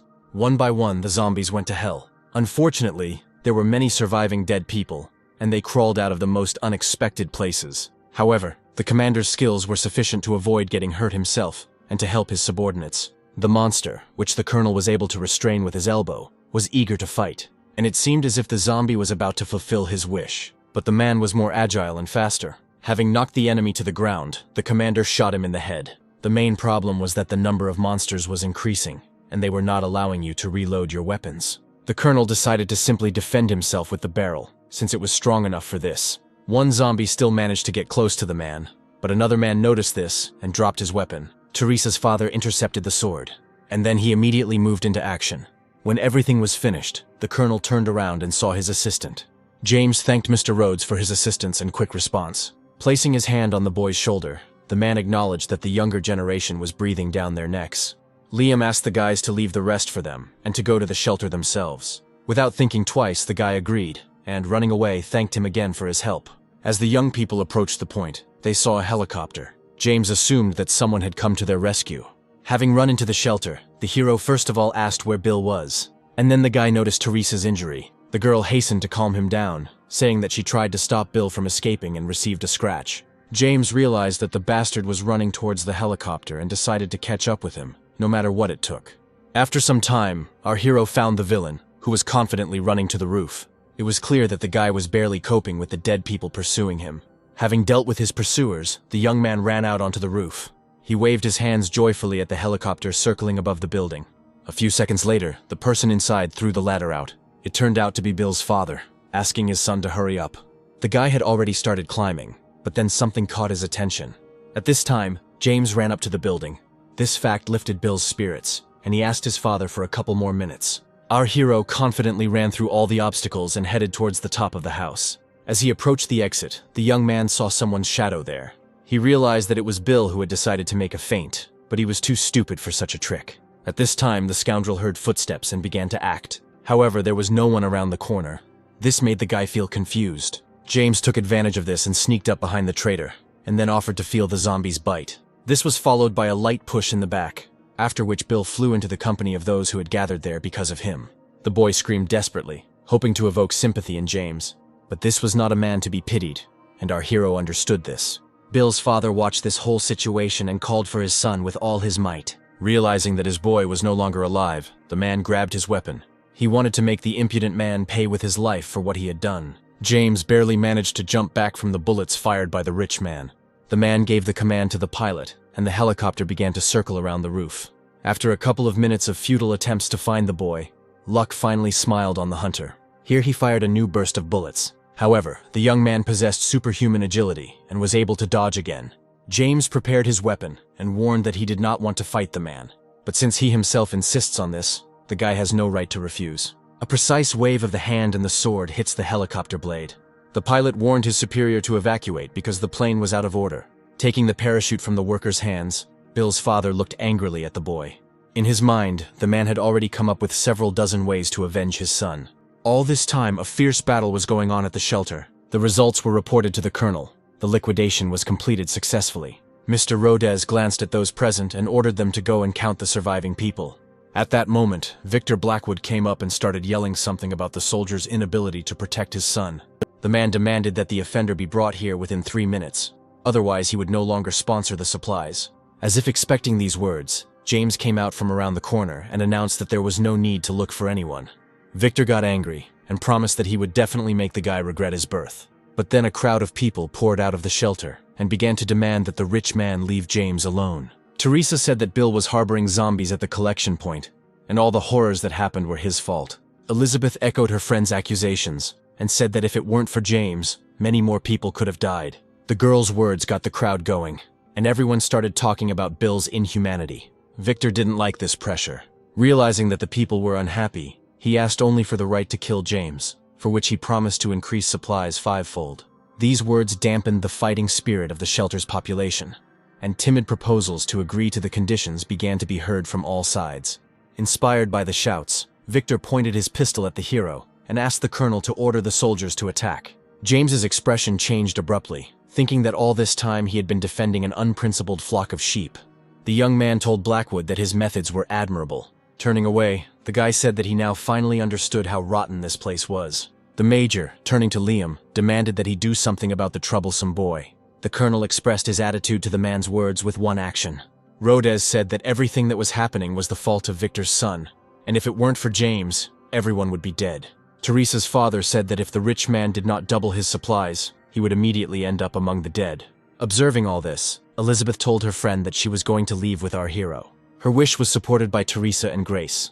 However, Mr. Rhodes had no intention of letting his daughter leave the safety of his home. Not taking the warning seriously, the girl began to grimace and said that she would not stay in this hole. In response to these words, the man's face changed dramatically. The next second, something unexpected happened. The only and beloved daughter received a slap in the face. Liam called out to his subordinate and ordered him to close the rebel. Approaching the man, Elizabeth wanted to say something. However, the colonel asked her not to interfere in family matters. The girl couldn't find an answer to these words.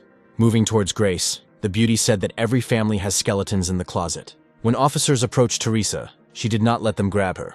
She shouted to her father that her mother's soul in heaven would never forgive him, to which the man turned away, ordered his daughter to be locked in a punishment cell, and headed away. Our heroes left the shelter without any problems. Their comrades were already meeting them at the gate. Eric asked about their group's plans for the near future. In response, James said that they were leaving here. The car rushed forward confidently. The girls discussed among themselves what had happened at Lillian's brother's cottage. Eric was unhappy with the behavior of the people from the collection point, who so easily handed James over to the rich man for reprisal. But our hero said that they no longer had anything to do with it, so it was better to close the topic. At that moment, the guy heard alarming sounds. He asked his team to keep their eyes open, and it was the right decision. because an army of zombies swam right in front of them, but James upset her and told her that they were zombies controlled by a mutated giant. Judging by the direction of movement, this entire crowd was heading towards the assembly point. Elizabeth suggested going back and warning the people, to which Eric reacted sharply negatively. James was silent for a few minutes. The girl said that Teresa remained there and could not be buried with the others. These were the decisive words. There was a guard at the checkpoint's watchtower who told the colonel that everything was clear.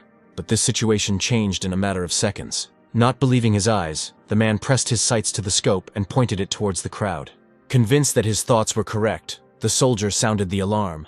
This came as a complete surprise to Mr. Rhodes. He ordered to monitor the movements of the dead and wait for reinforcements. The colonel told the man standing nearby to deploy all remaining soldiers and also to carry out a weapons count. As soon as one soldier left, another burst into the room, shouting bad news. The officer reported that Teresa knocked him out, then stole the gun and ran away. This information upset the colonel even more. Having escaped from captivity, the girl tried to understand in which direction her friends were heading. She walked straight ahead, hoping that they had left her at least some kind of clue. Not far from the shelter, the colonel's daughter saw a car. Teresa assumed that this transport belonged to James and the rest of the guys. However, when she opened the door, the girl saw only a baby and a barely breathing woman. She felt sorry for the child, whose voice had become hoarse from crying. Teresa understood that she could not abandon the baby in trouble. But then her thoughts were interrupted by the child's mother, who had finally turned into a zombie. The heroine had only a few moments to get the baby out of the car, but she didn't have time, so the stolen pistol came into play. Once the cub was in her arms, Teresa decided to return to the shelter. And so, step by step, she returned to where she had escaped with great difficulty. The girl promised herself to find James as soon as she found a home for the baby. And 10 minutes later, the place from which the child was rescued was attacked by monsters. They moved towards the gathering point, led by a mutant brute. From the guard post, the soldiers tried to destroy as many zombies as possible before they reached their territory. Almost all the bullets reached their target, but this was not enough. Some of the dead were found to have new mutations, and this ability made it possible to attack over long distances. Previously, the soldiers had no idea that the infected could change like this. Many monsters did not die after being hit several times. Despite all the surprises, Mr. Rhodes encouraged his subordinates and reminded them of their responsibilities. He ordered that all weapons at their disposal be used. The officers immediately began to carry out the demand. However, the trials were not over. Some zombie managed to organize a stone rain, and everything could have ended sadly if not for our hero. He managed to come to the rescue in time and broke the stones with his sword. Liam immediately rushed to him and asked why the guy had returned. Our hero glanced at the car in which he had just recently driven away from here, and then he reported that on the way they picked up a wounded soldier, and he asked for help. James asked the people to find shelter, and while he distracted the zombies, find a way to kill them all at once. Without arguing with the young man, Liam gave the order for the demolition team to go to the ammunition depot to prepare weapons. The boy praised the man for his plan and asked him to take care of his friends. The colonel promised to fulfill the request, and then demanded that James return safe and sound. The man handed James a timer and warned that in 20 minutes they would blow up the ammunition depot. He asked the young man to lure as many dead people there as possible. As he set out, our hero thought that no problems should occur. A confident swing of the sword, and a wound appears on the zombie's body. Seeing that his friend was doing well, Liam ordered the soldiers to retreat. Meanwhile, James continued to fight the mutant. Realizing that the sword had not done much damage, the boy picked up the spear. Not knowing whether the weapon would help or not, the young man pointed it at his opponent. After making sure that the spear had killed the monster, the hero prepared to attack the rest of the infected. He snatched it from the dead man's body, and with excitement in his eyes chose the next target. Within minutes, the zombies closest to James were destroyed. But everything couldn't be that simple. To restore balance to his body, the boy propped his spear on the ground behind him. He shouted at the zombie that he was underestimating his opponent too much if he was hoping to carry out a sneak attack. A split second and the spear sticks out of the undead's head. The guy thought that although these zombies were good for beating, there were too many of them. He knew it would be bad if the zombies were able to surround him. So, trying to avoid such an outcome, James went on the attack first. A powerful blow swept away half of the opponents. It seemed as if the spear began to instill fear in the dead. Attack! Another attack. And one more thing. There was one undeniable advantage to this battle. James was showered with attributes. Looking brazenly towards the dead men, the guy asked if they still thought he was a match for them. The answer was not long in coming. The character rushed into a new battle without hesitation. He mercilessly chopped down the infected. Their bodies gradually filled the battlefield. The reward was not long in coming. The system gave James the dark sickle of Asura.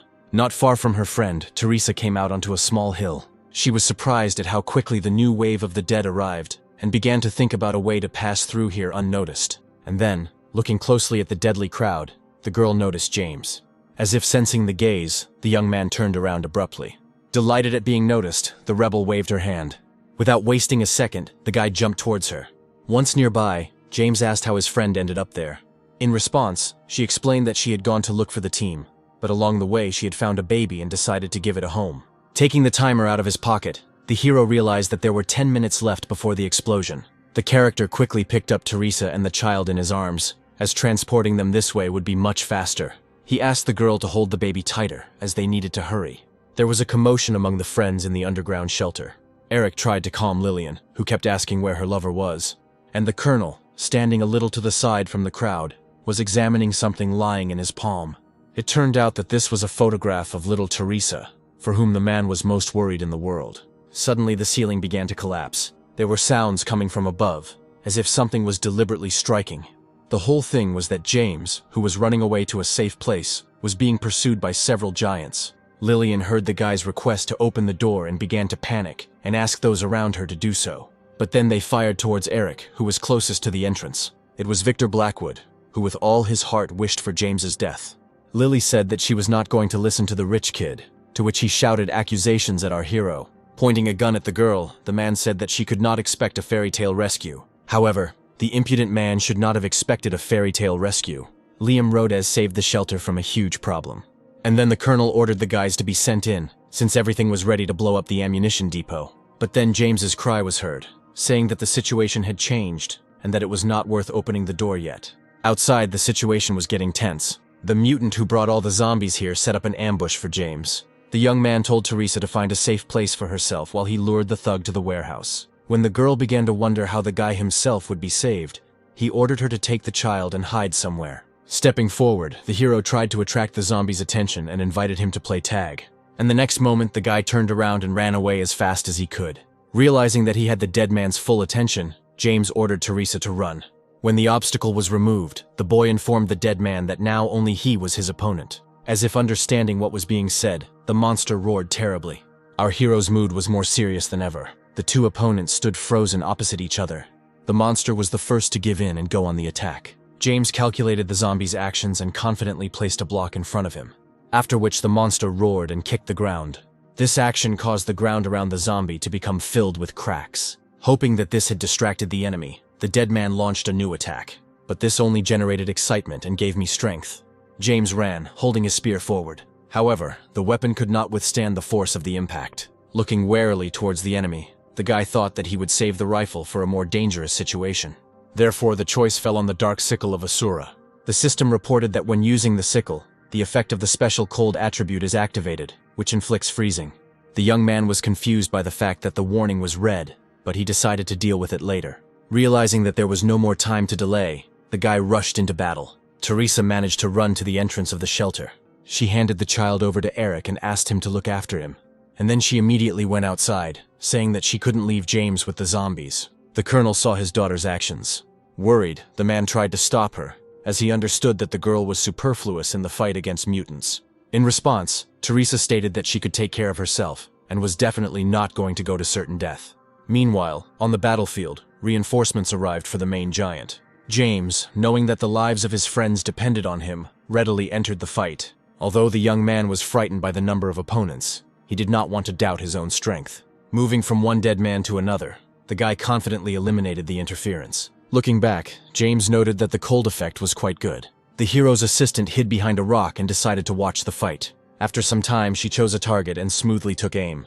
For James, the shot at the zombie standing next to him came as a surprise. And Teresa, praising herself for her accuracy, decided to change her position, since it would be stupid to remain in place. The guy tried to figure out who saved his life. He eventually concluded that it was Teresa and admired her courage. The leader of the mutants noted that his pawns were running out and decided to take matters into his own hands. And this is exactly what James was waiting for. After waiting for the monster to get closer, the guy sent 2 zombies in its direction. The giant eliminated the infected in one fell swoop. But our hero was still able to switch the mutant's attention, and he hastened to take advantage of this. A lightning-fast movement, and the monster lost both arms. Feeling weakened, the zombie roared terribly. Expecting a new attack, James wondered out loud how long his opponent would last now, but suddenly the severed hands began to undergo changes. However, our hero did not notice this, as he was attacked by pawns again. Thanks to the sickle, they turned into ice cubes in a matter of seconds. And when the new wave of zombies ended, the guy looked back and saw something terrible. Wanting to prevent another boss from appearing, the young man tried to destroy what was lying on the ground. But his action was interrupted by movement from the side. It turned out that the giant was capable of regeneration. When the zombie attacked, James took a closer look at the new limbs. It turned out that the monster's arms had grown armored. Our hero sets out to find out how many times the monster can regrow its limbs. The opponents clashed in a fierce battle. The sounds of the struggle were so loud that the people in the shelter could hardly bear them. Finally, James waited for the moment when the mutant opened up. A precise movement of the scythe, and the zombie's hand is cut off. But this did not bring any results, since regeneration occurred instantly, and the limb began to grow and turn into an independent monster. And after a couple of seconds, the transformation was complete. Lillian, watching from the window, saw that it would now be twice as difficult for James to win this fight. Turning around, the girl asked the colonel how they could help the guy. The man said regretfully that there was no way for now, since James and Teresa were within the supply depot's blast radius. He said that all that remains is to hope for our hero. Outside, the rebel watched her friend's actions. The heroine thought that the guy could simply be taken by attrition. After checking the magazine, she realized with displeasure that there were only 2 bullets left, and they couldn't just be wasted. James, however, was caught between 2 fires. He came to the conclusion that the double had the same power as the original, and this complicated the situation. The monsters acted tirelessly. The young man felt his strength rapidly diminishing. Dodging another blow, James turned back. And this turned out to be a fatal mistake, as the speed slowed down, and the mutant's fist caught up with the main character. Lillian was terribly afraid for her lover, and Teresa took a few steps towards her friend. But as soon as the dust cleared, James appeared and demanded that everyone remain in their places. Standing on his feet, he admitted that this was the first time his body had suffered to such an extent. But this only added to the excitement. And the mutant that jumped towards the guy didn't scare him at all. James took the fight that had begun as a celebration. I managed to reach the monster's body with the sickle and activate the freezing effect. There is one opponent left. The character said that if the monster wanted to die so much, then he was ready to help him. And at the same time, James noticed that the giant sent the rest of the zombies to attack the shelter. After delivering a quick blow, the guy turned around and ran in the other direction. He understood that he couldn't let the monsters ruin the colonel's plan. At this time, the boss snuck up on James. He hit the main character and saw Teresa in the distance. Feeling fear, the girl fired a bullet into the giant's eye. She managed to hit, but this action angered the zombie, and he ran towards her. The mutant struck, and although it only grazed the girl, she was still hurt. Teresa hit her head hard on the ground when she landed. Lillian, who had been watching the battle all this time, screamed in fear for her friend's life. For James, this became the impetus for decisive action. Flying up to her, the young man began to carefully examine the damage. Without even looking back, the boy stopped the monster's attack. And then turning around, he angrily began to strike blow after blow. As a result, the giant fell to the ground and a small hole formed under him. James reported that by wounding his friend, the infected person signed his own death warrant.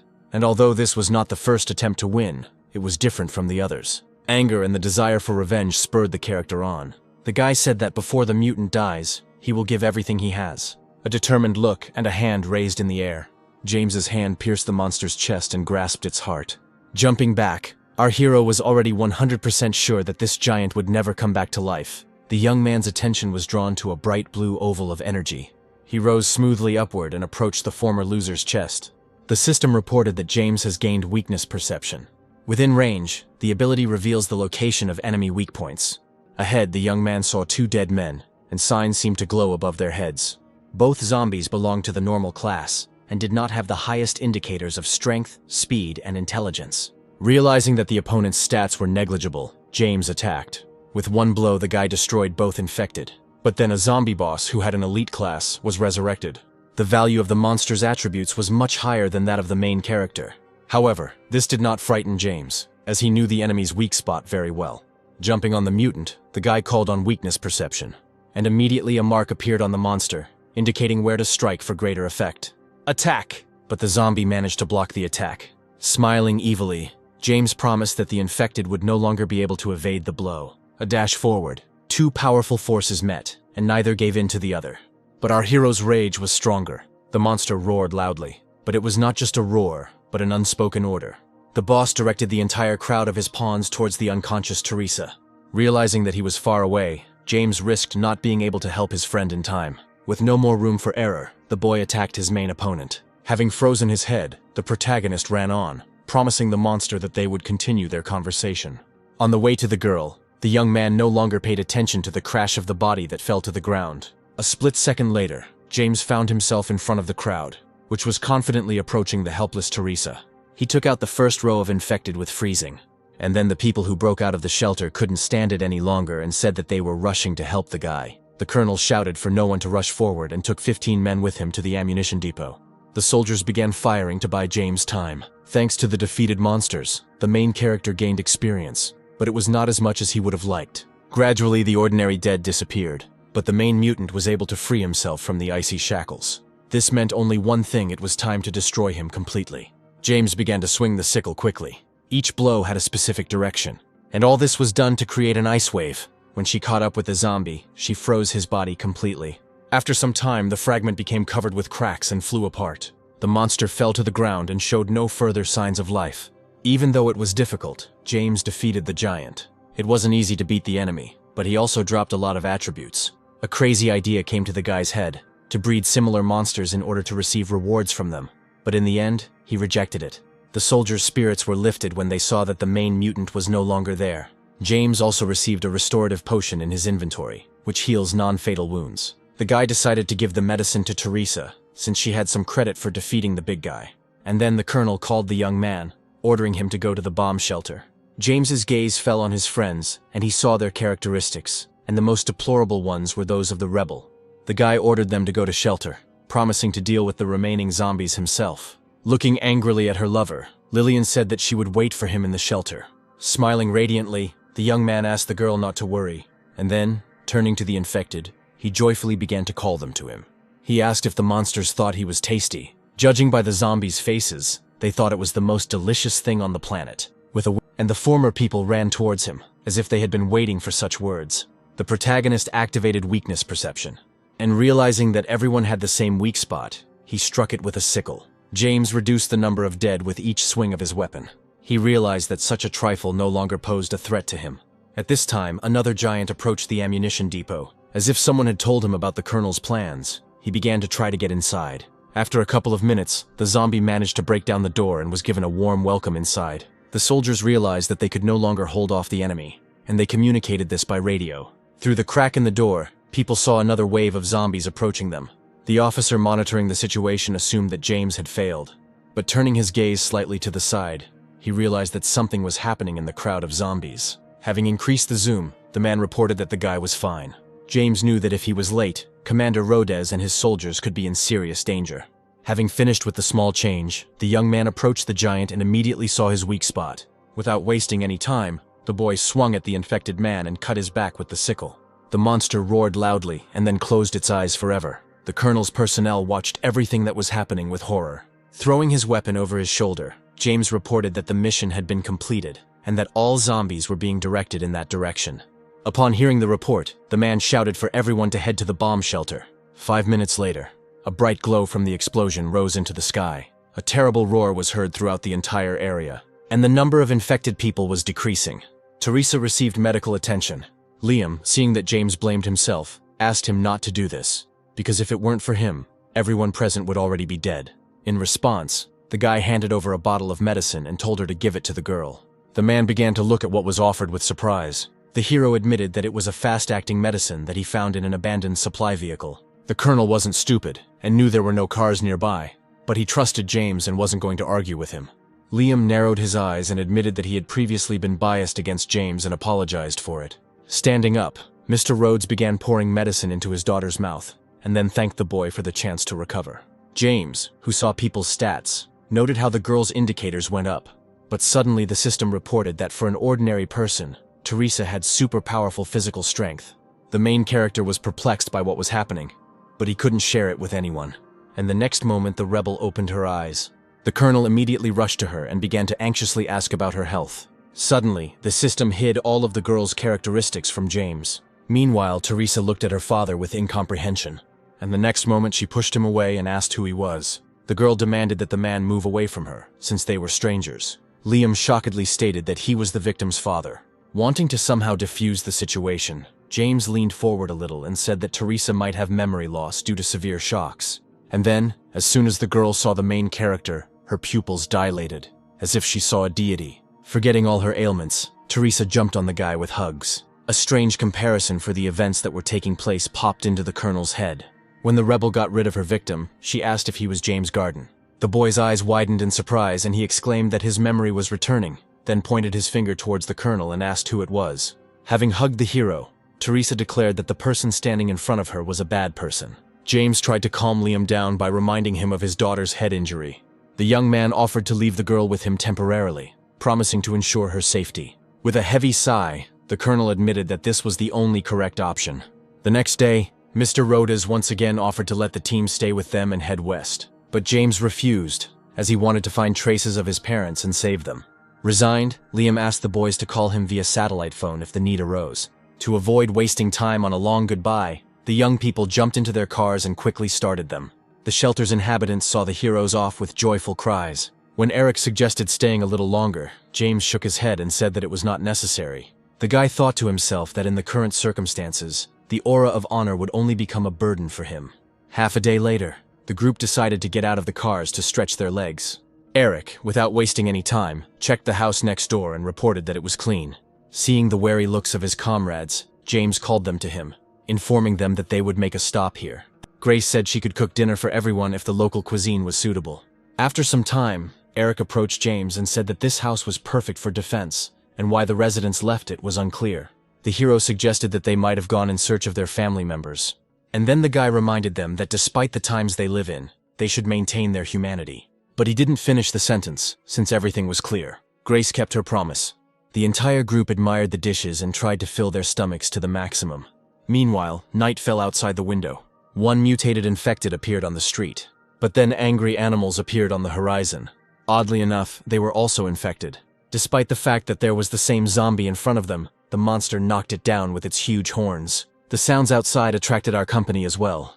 The animals managed to surround the house in which living people were hiding.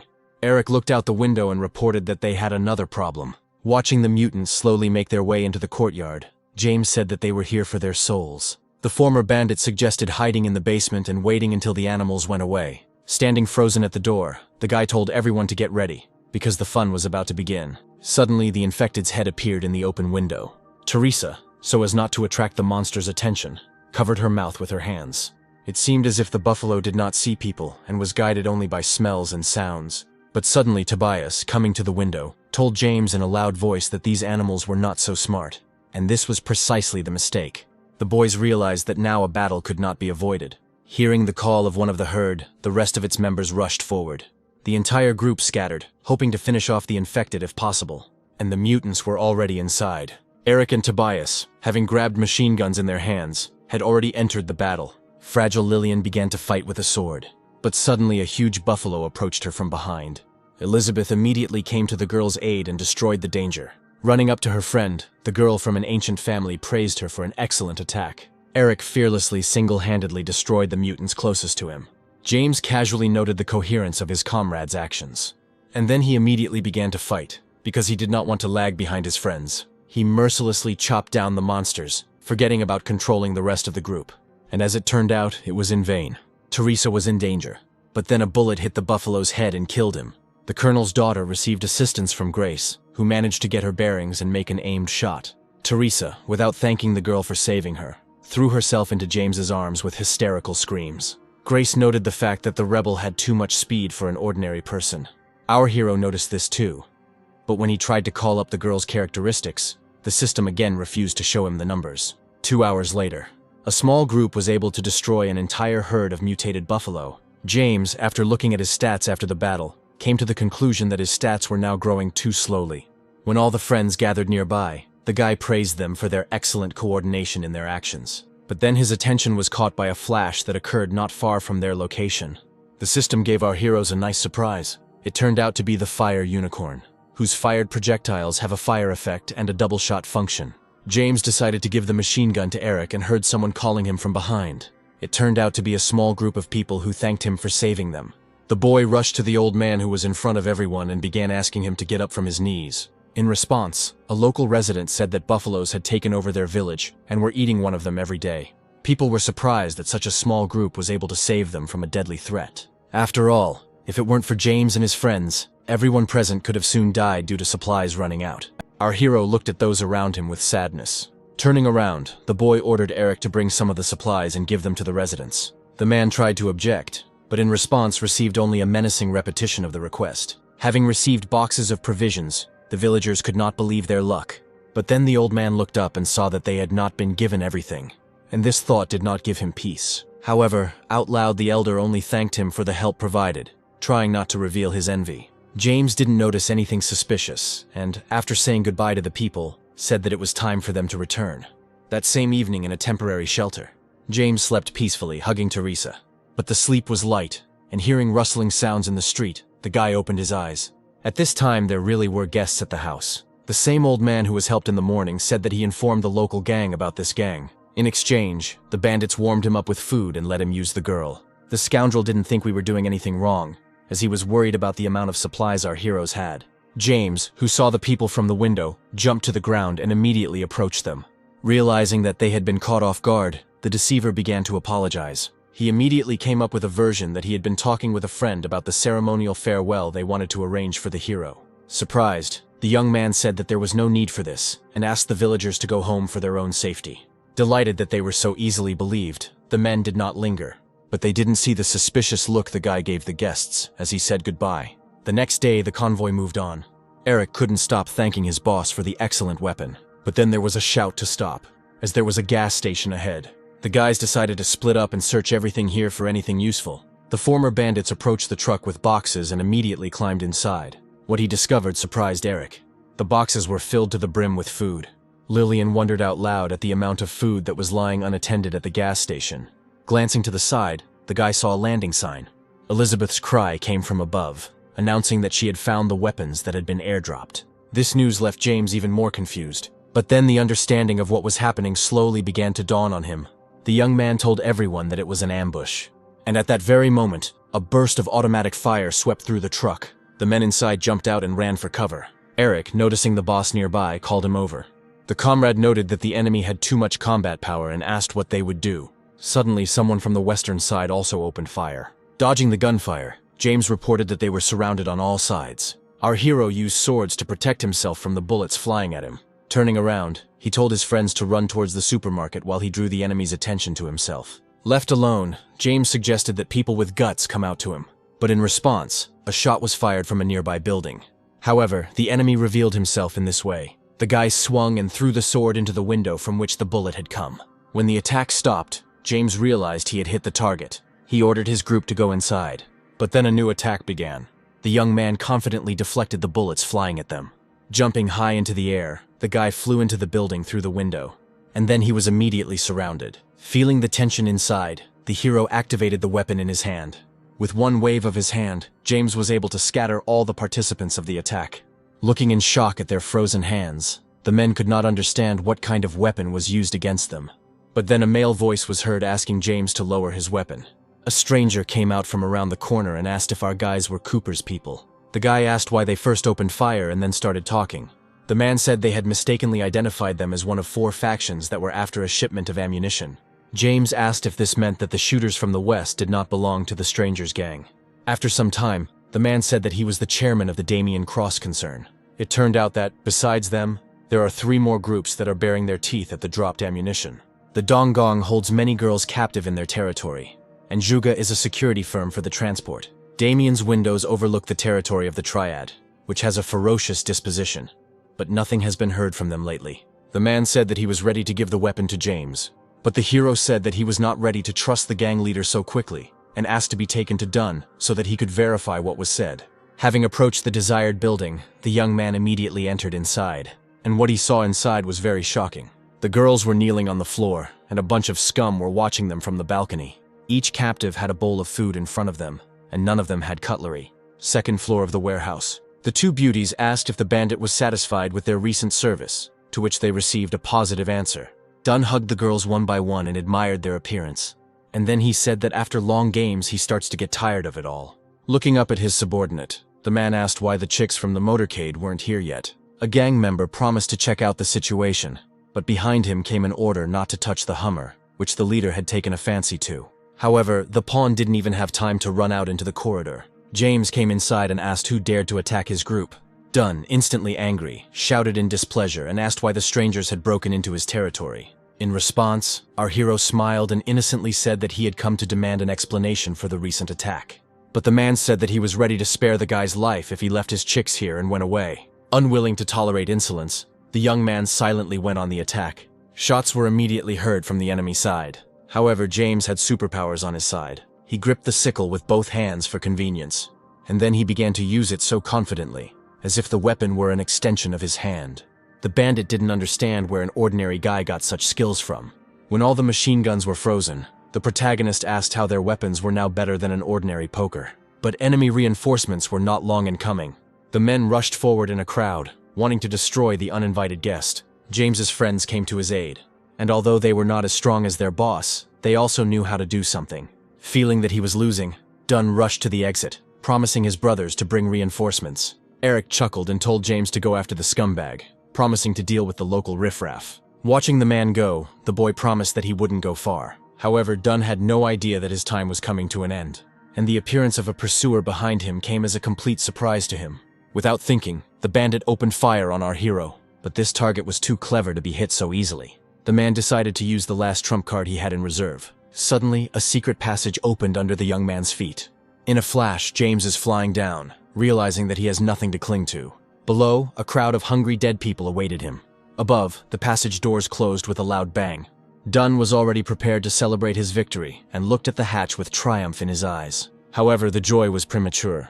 The bandit began to nervously twitch his leg and demand that James let him go. The hero had the opposite opinion on this matter, and he made every effort to ensure that the villain ended up under the floor with him. Realizing where this was all leading, Dunn screamed even louder. A second later, the man was already hanging upside down and looking at the zombies in horror. He made one last attempt and promised James that he could take whatever he wanted. Smiling, the guy said that the enemy came to his senses too late, and then he released the hand that was holding the bandit. A crowd of people wanting to dine on Dunn immediately formed around him as he fell to the floor. Meanwhile, the girls tried their best to calm the former captives. Watching from the sidelines, Lily said she doubted the ladies' ability to continue surviving on their own. James sadly said that during the end of the world, they can only look after themselves, so the girls will have to find their own way. Turning her gaze to the guy, the beauty pointed out that some of the captives were naked and asked him to watch where he looked. At that moment, a stranger wrapped in some kind of rag approached them. Feeling embarrassed, James said that they should leave some of the resources for the poor guys. Following her lover's gaze, Lily grew angry and with a threatening voice, reminded him of her warning. And then the guy felt for himself what it means not to fulfill requests. The girl sadly asked why guys can only think with the lower half of their bodies. Proceeding to the Eastern District, James came across a building that housed another faction.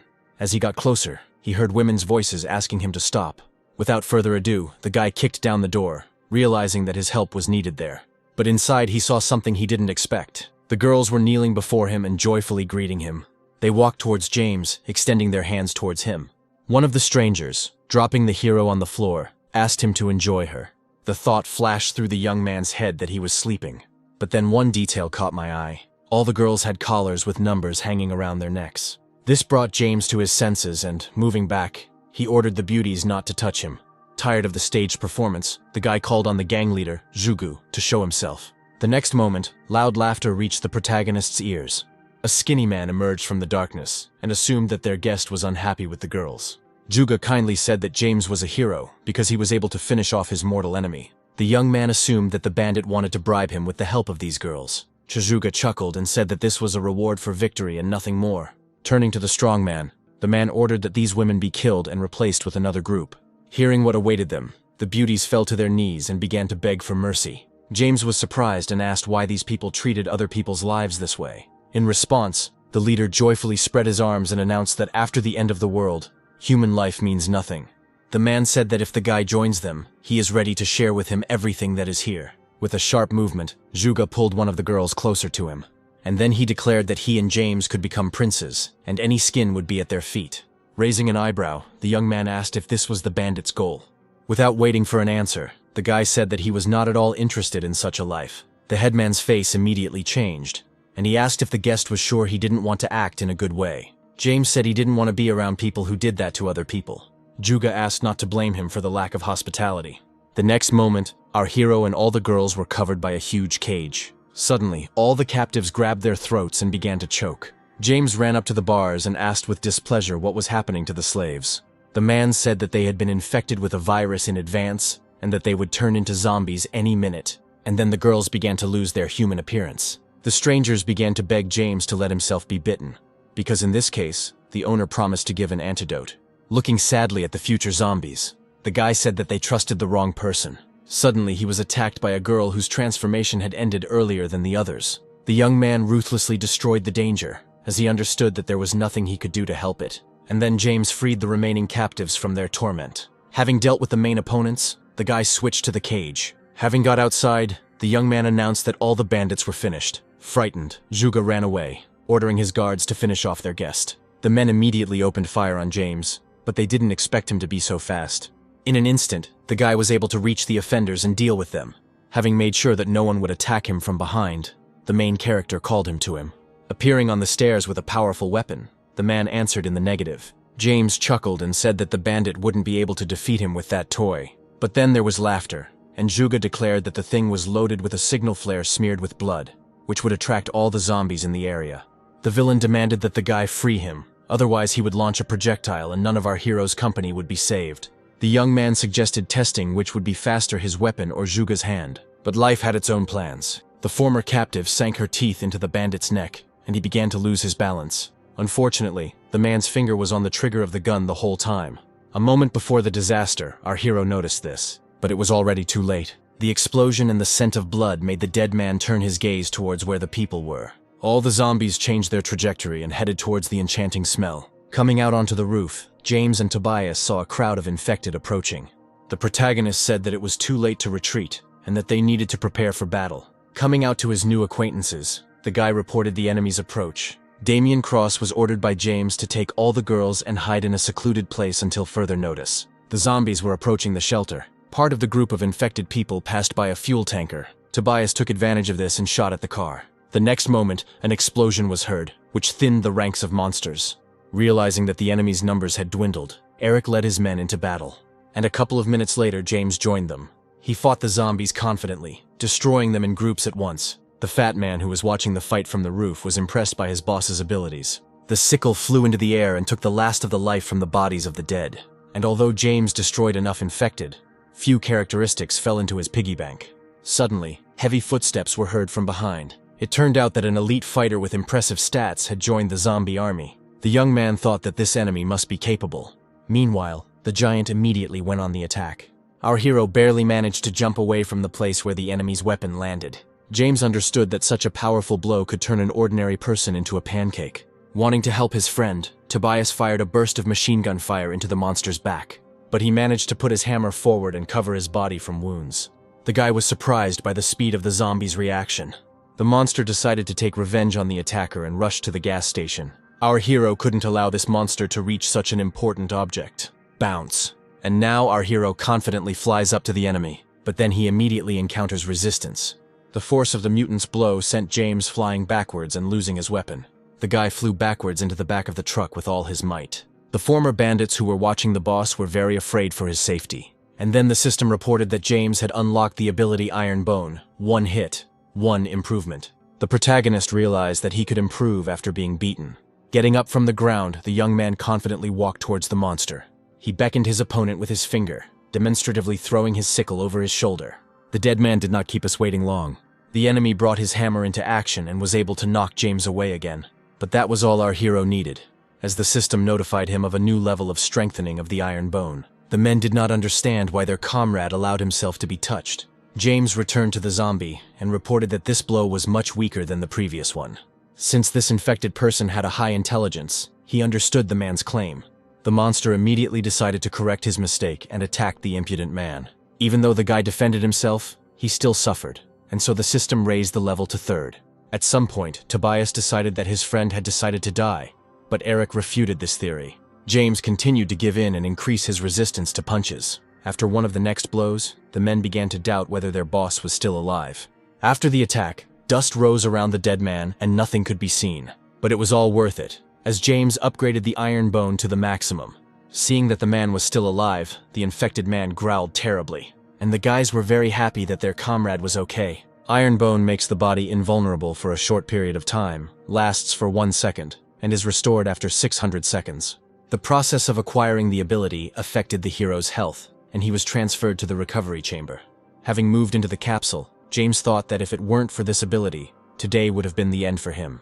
After its last use, the camera was in recovery mode because it had consumed too much power. After some time, the guy returned to the battlefield. The boy's intention was simple: to avenge the injuries inflicted on him by the infected. And he began to put his plan into action. While getting to the zombies, James activated the iron bone. As soon as the hero reached the monster, a sledgehammer immediately fell on him. But thanks to his new abilities, the young man was not harmed, but merely removed the weapon like an annoying fly. The next moment there was a counterattack, and the guy was able to reach the enemy. Elizabeth noted that James had become even stronger in a short period of time. The hero came from behind his enemy and dealt him the decisive blow. Finally, it was all over. The infected James's good stats dropped, but then a golden glint caught the guy's eye from the side. It turned out that the zombie had dropped not only stats, but also a chest. However, no matter how hard the young man tried, he was unable to open his prize. A day later, our hero told Damien that he had asked Colonel Rodez to send soldiers for him and his men, who would take them to a safe place. The man thanked the boy for his concern and said that as a reward, he would give the young man all the weapons. After everyone had said goodbye to Damien, James announced that they were ready to move on. Sometime later, the heroic group reached the viaduct. The boys decided that they should take a rest before setting off on their journey again. Elizabeth reported that she heard on the radio that new Lord-level zombies had appeared at the Debbie Mountain base, but there was an alien retinue there. This news surprised James, and he decided to find out about the monster's ranks. At that moment, Eric ran up to them and said that he knew more about this than anyone else. The guy explained that depending on the degree of alienization, zombies are divided into normal, elite, mutated, and lords. Experts say that if the current trend of alienization continues, there will be more Lord-level mutants. Eric said that he was not sure about the aliens, but he heard that they all came with the end of time. Turning to the girl, James asked if she knew about this. Elizabeth lifted her chin and said that her family was involved in martial arts and had no way of knowing about aliens. Having rested, the group set off on their journey. The young man was amazed that it was snowing outside. Still not having come to her senses, Teresa clung to the guy and said that he was very warm. The girl's actions had consequences. The steering wheel in James's hands jerked. Elizabeth looked out the window excitedly and asked what had happened. Hearing his friend's question, the hero hastened to assure her that everything was fine. Realizing that this would not end well, James went outside and said that he wanted to explore the area. Meanwhile, Elizabeth, who remained in the car, saw a snowflake fall onto her palm. After examining it more closely, the girl wondered if it could be a creation of aliens. The young man walked a little further away from the convoy and was surprised by the number of ice sculptures he discovered. They looked quite realistic. Suddenly, Teresa appeared from the side and suggested making a snowman. James asked with displeasure not to make him laugh, because this was too strange a place for entertainment. A cracking sound was heard from the side. The guy turned around sharply and tried to find the source of the sound. Silly Teresa, without fear, approached the figures and began to admire their sophistication. And then James realized what the catch was. He shouted at the girl not to touch those monsters, but it was too late. The silly girl was saved again by our hero's reaction. The guy destroyed the ice zombies that were closest to Teresa and ordered her to hide behind him. James had never heard of infected that looked like sculptures before. To prevent all this time, the group was watched by a stranger who hoped to sacrifice our heroes to the god of the last days. The guys didn't need to be told several times, they responded immediately to the boss's words. Eric, feeling cold, asked Elizabeth if she was cold and received a negative answer. The thing was that James not only got rid of the virus, but also strengthened her physical abilities. After some time, the ice mutants were destroyed. The guy was surprised at how easy it was to defeat these zombies. Suddenly, a block of ice flew towards the hero, but he quickly realized what was happening and cut the danger off before his very eyes. At that moment, the stranger decided to reveal herself and offered to join her organization and follow the god of the end of time. In response, James said that now one can only believe in oneself, and he himself was mentally surprised by the telepathic abilities of his opponent. Angered, the blonde said that her abilities were granted by her god of the end times. Going on the attack, the girl said that since the fighters did not want to join, they would have to become food for God. The guy asked how God, who saves people, can take human life, and then he offered to help expose the religious deception. But the stranger did not even want to listen to her opponent. She relentlessly used her abilities and attacked the guy with blocks of ice. James also decided to use the elemental powers available to him. Using all his speed, the hero swung his weapon. Using a sickle, the boy created a shield that took the entire blow. The girl noted that this was the first time she had encountered an opponent who possessed ice powers. The young man invited the girl to stop fighting and join his team. But she said that only her god was capable of saving the world without measuring himself. And then she launched a powerful attack at James. Suddenly, the icy energy began to transform into peaks. Realizing that the situation was critical, the hero activated the iron bones. For a second, the battlefield was silent as the ice swallowed James. In a moment, the entire structure flies apart. Smiling, the hero asked if the girl had finished using her abilities. The fact that the enemy remained unharmed surprised the blonde. But then, this angered the stranger, and she decided to fix the problem.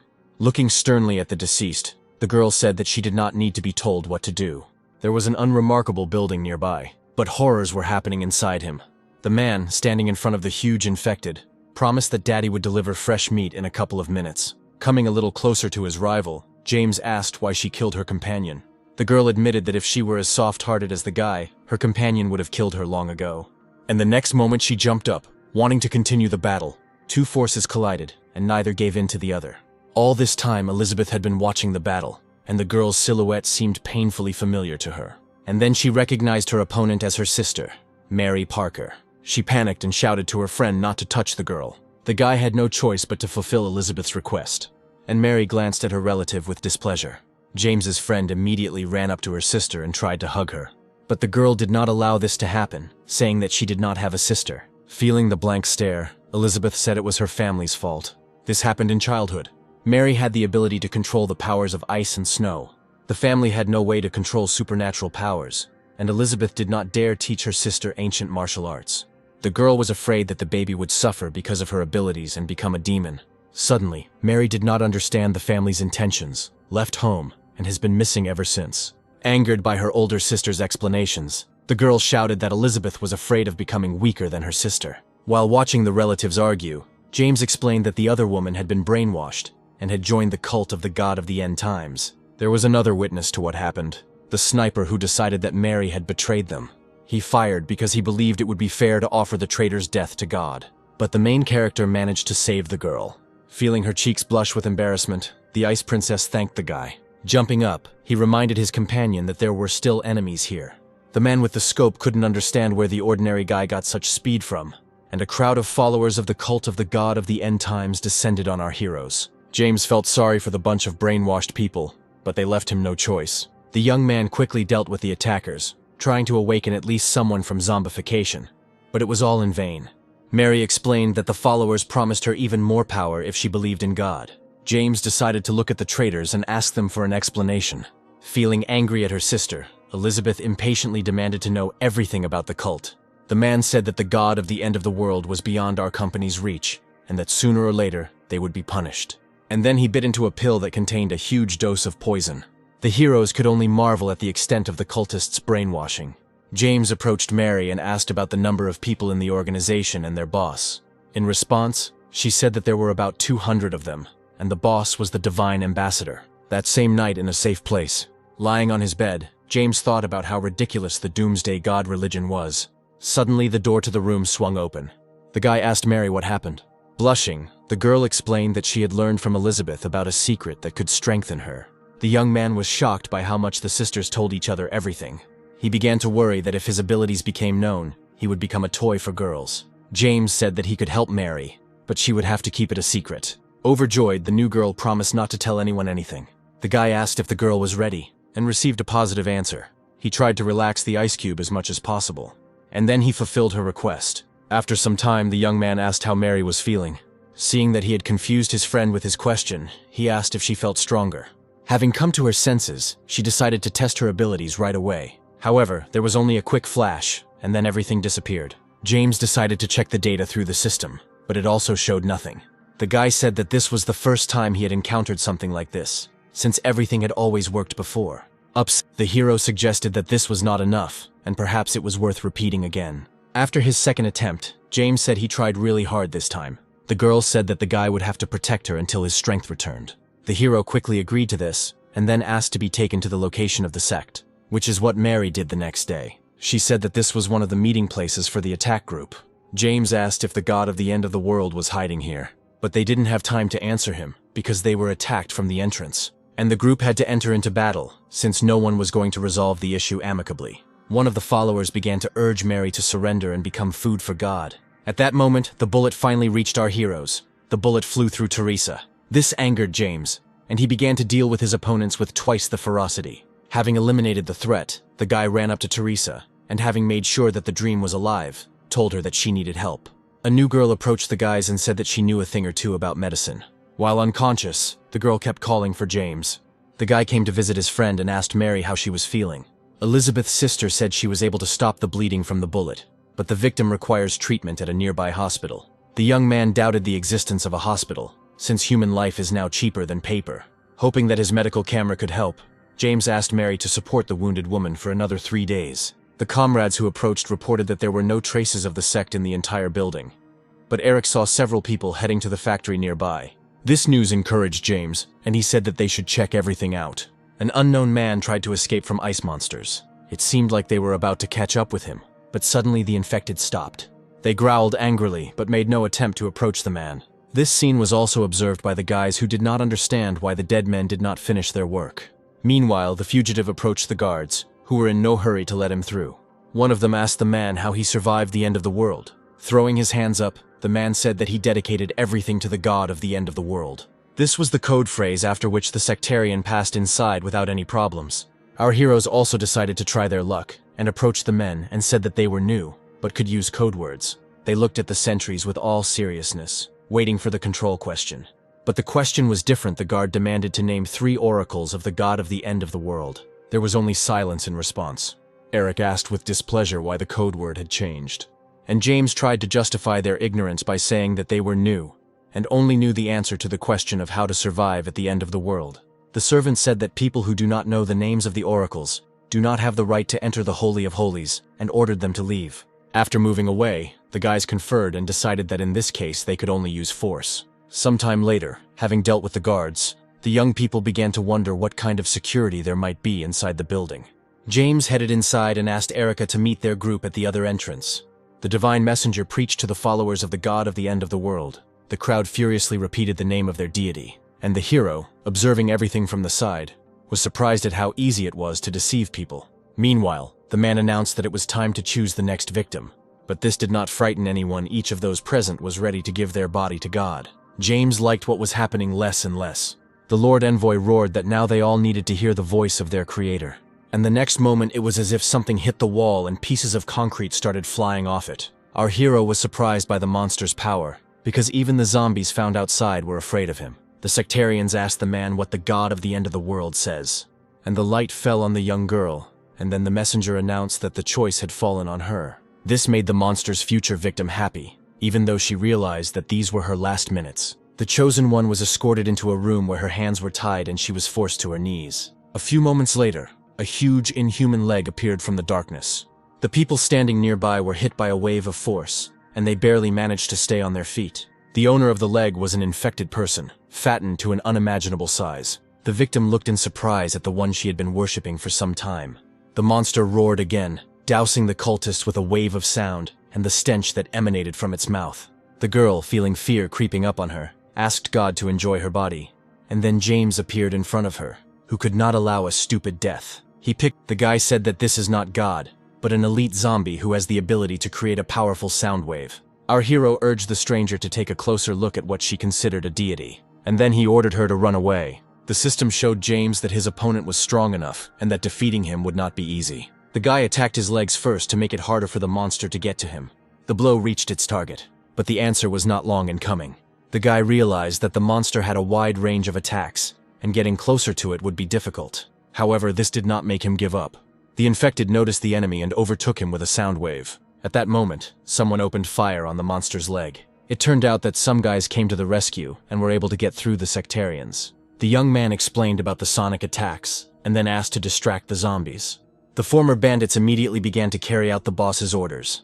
In response, the infected redirected its attack towards them. The waves instantly reached the guys and threw them back. It looked harsh from the outside, and for a moment James felt ashamed that his comrades had taken the brunt of it. Unexpectedly for the monster, he was attacked from behind. This time, the girls began to distract the infected by shouting loudly and shooting at the enemy. Our hero took advantage of this and jumped towards the zombie, swinging his sickle. The attack was successful, and a new wound appeared on the monster's body. But the negative consequences were not long in coming. Freeing his hands from the chains, the dead man roared triumphantly. The force with which the monster freed its hands also affected the walls of the cave. The stone began to crumble on our heroes, threatening to leave them here forever. In the next room, the messenger tried to convince the sectarians that these sounds did not mean that the building was collapsing. He said that it was God who answered the prayers of his disciples. Having easily believed the man, people began to repeat the name of their deity over and over again. At that moment, the whole truth came out, and people weren't completely foolish when they recognized God as an elite-level zombie. Realizing that the deception had been revealed, the man still tried to convince his would-be victims that they were not zombies at all. The messenger himself was not afraid of the monster, but simply turned to him and asked why the good boy did not listen to his father. But the infected did not respond in any way, but tried to stop those who were trying to escape. One of the former sectarians was unlucky, and he became the food of his god. James was still able to catch up with the monster and stabbed it in the back. However, the monster not only remained standing, but also became even more angry. Turning to his friends, the boy asked them to take all the people to a safe place so that they would not interfere with the battle. And then, no longer fearing for the lives of others, James entered the fight. After another failure, the guy thought that it would be nice to have at least some protection. And then he remembered that the system could exchange some items for rare armor. The choice fell on a pressure relief jacket. The thing immediately appeared on our hero. The infected immediately provided the opportunity to test the new item in combat. And it turned out that spending 20 attribute points was a good idea. Feeling that there were no more obstacles, James went on the attack. And it seemed that everything was about to end. But unexpectedly, the zombie used his trump card. The hero was thrown several meters away from the monster. The young man was surprised that this monster could also breathe fire. Seeing the infected spit flames again, James deduced that the cooldown between attacks was 2 seconds. The boy grabbed the sickle and rushed away to avoid danger. Realizing he had 2 seconds to spare, the young man attacked, a well-aimed blow to the monster's body. And then James realized that the zombie's weak spot was the neck. When the countdown was down to split seconds, risking himself, the young man attacked again. And this blow became decisive. Characteristics began to appear from the infected that fell to the floor. The hero couldn't believe how much he got from one zombie. After making sure that everything was over, James's friends approached him and asked if everything was okay. Eric reported that they had managed to capture the messenger who had been attracting people here since the end of the world to feed the zombies. The guy became stern and asked why all this was done. Unexpectedly for everyone, the man fell to his knees and began to sob loudly. He began to apologize to his son for making him suffer. It was a great surprise to James that the infected person was the man's son. The messenger said that the monster could not feed on dead people, but only on living ones. Enraged, Elizabeth shouted that the boy had been dead for a long time, and all these people had suffered in vain. Tired of the performance, James swung and killed the culprit of the death of many people. The guy hoped that after death the scoundrel would go to hell and answer for his actions. And then, leaving the building, the young man was glad that he had solved another problem. Regarding the escaped people, the guy promised to pass on the information to the colonel so that he could try to find them and take them back to him. After some time, the group returned to the temporary shelter. James immediately went to visit Teresa. Mary reported that the girl's condition was worsening and she urgently needed antibiotics. The guy still couldn't help on his own, since the medical chamber hadn't had time to cool down. The boys remembered the hospital they had heard about on the radio, where doctors treated patients for free. Realizing that they didn't have much of a choice, James decided to head there. The hospital was already very close. Having approached the entrance in their cars as close as possible, the comrades jumped out of the car and rushed inside the building. But they were met with fire. The boss ordered his men to duck, as an ambush awaited them here. 3 men emerged from behind cover and announced that the place was under their supervision. And the most unpleasant one promised that those who try to invade will die. Hoping for help, James asked strangers for antibiotics for the wounded woman. The impudent fellow grinned and said that he wouldn't do anything for free. Deciding not to argue with the man, the guy said that he was ready to share his things, which were in the car, with the bandits. However, the invaders didn't need just a couple of things. They wanted to take everything. They also demanded that the girls be left here. James asked strangers to be kinder, because that way they could save several lives. Not getting the hint, the bandit pointed his machine gun at the guy and said that he was not going to be kind. Our hero knew that this is how it would turn out, so he quickly took decisive action. The first blow went to the most impudent one. and then the weapons came into play. One swing and they have one less opponent. James glanced at his comrades and ordered them to join the fight. When it was all over, our group disposed of the bodies, moving them outside the hospital. And then they went to look for a doctor who was now vitally needed. The hospital building was huge. It felt like there was absolutely no one inside. The thought crept into James's head that they had come here in vain. But Mary reminded him that she could do something, and that she needed to find some medicine, and then take Teresa to the operating room. After spending dozens of tedious minutes in the operating room, the girl was able to remove the bullet from her friend. The bullet was deep, so it's no wonder it was so difficult to remove. Even though she was unconscious, the colonel's daughter began calling for James. I don't know anything about the progress of the operation. The guy was guarding the entrance to the ward. Suddenly, an infected person appeared ahead. The young man didn't understand where this monster could have come from in the hospital. But there was no time to think, and the guy, summoning a sickle, attacked. Suddenly, a cry for help came from somewhere. James turned around abruptly and asked if there were any people there. It turned out that a dead man had attacked a family of 3 nearby. The most frightened was the little girl who did not want her father to be eaten. Realizing that he couldn't do without his help, the young man attacked the enemy. When it was all over, he asked the strangers if everything was okay. Suddenly, all 3 fell to their knees in front of the guy, and then they began to thank him for saving their family. Feeling awkward, James asked the rescued men to get up, and then asked what they were doing there. The woman explained that they needed medicine for their sick mother, which could only be obtained at the hospital. The young man asked where these zombies came from. Having finished the conversation, the hero directed the family to the pharmacy, since he personally saw that there were a lot of medicines there, and also asked them not to forget about the danger. Having said goodbye to his new acquaintances, the guy returned to the ward. At that moment, Mary's head popped out of the door and announced that her friend could come inside. James offered to look after Teresa while her sister Elizabeth rested, and the girl happily agreed. Approaching the bed, the hero thought that the shot in the chest and memory loss were God's punishment for the impudent girl. Meanwhile, Mary, walking along the corridors, wondered whether the guy had forgotten about her loss of strength. Suddenly, hurried footsteps were heard from behind. Turning around, the girl saw a child flying towards her, begging for help. Bending over the baby, Mary asked what had happened. The girl, without any intention of calming down, announced that her parents had just been eaten by a zombie. The young woman asked where the danger was, to which the child pointed his finger down the corridor. Putting her hand on the girl's shoulder, Mary promised to take her to a safe place and then check what had happened. The only safe place was where their mini-group was. The girl explained that the baby's parents were eaten by a zombie inside the hospital, and leaving her inside could be dangerous. When Mary returned, she thought that relying only on a gun, in the absence of abilities, was not very pleasant. After passing through part of the building, she did not encounter a single dead person, which was strange. But then a room appeared from behind which voices were coming.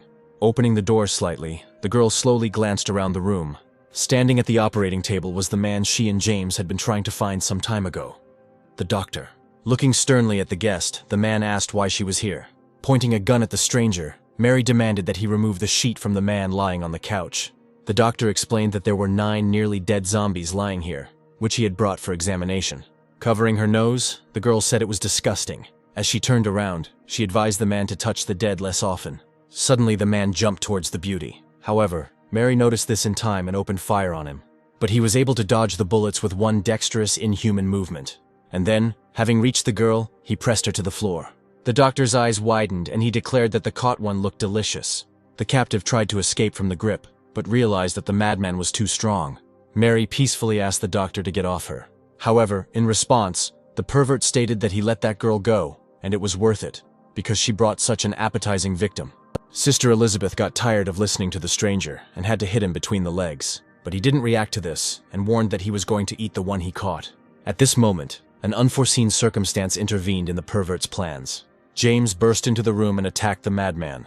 The doctor avoided the question and asked with displeasure what this man was doing there. Our hero reported that he came running to the sound of gunshots and saw a zombie disguised as a human. The guy really had high monster stats and they looked scary. And a moment later, the doctor stopped hiding and began to address. And now a huge monster stands in front of the guys. As he prepared to jump, the former man said that today was the day James died. But the guy ignored the infected man's words, as his brain had not yet recovered from the fact that a half-breed of a zombie and a human stood before him.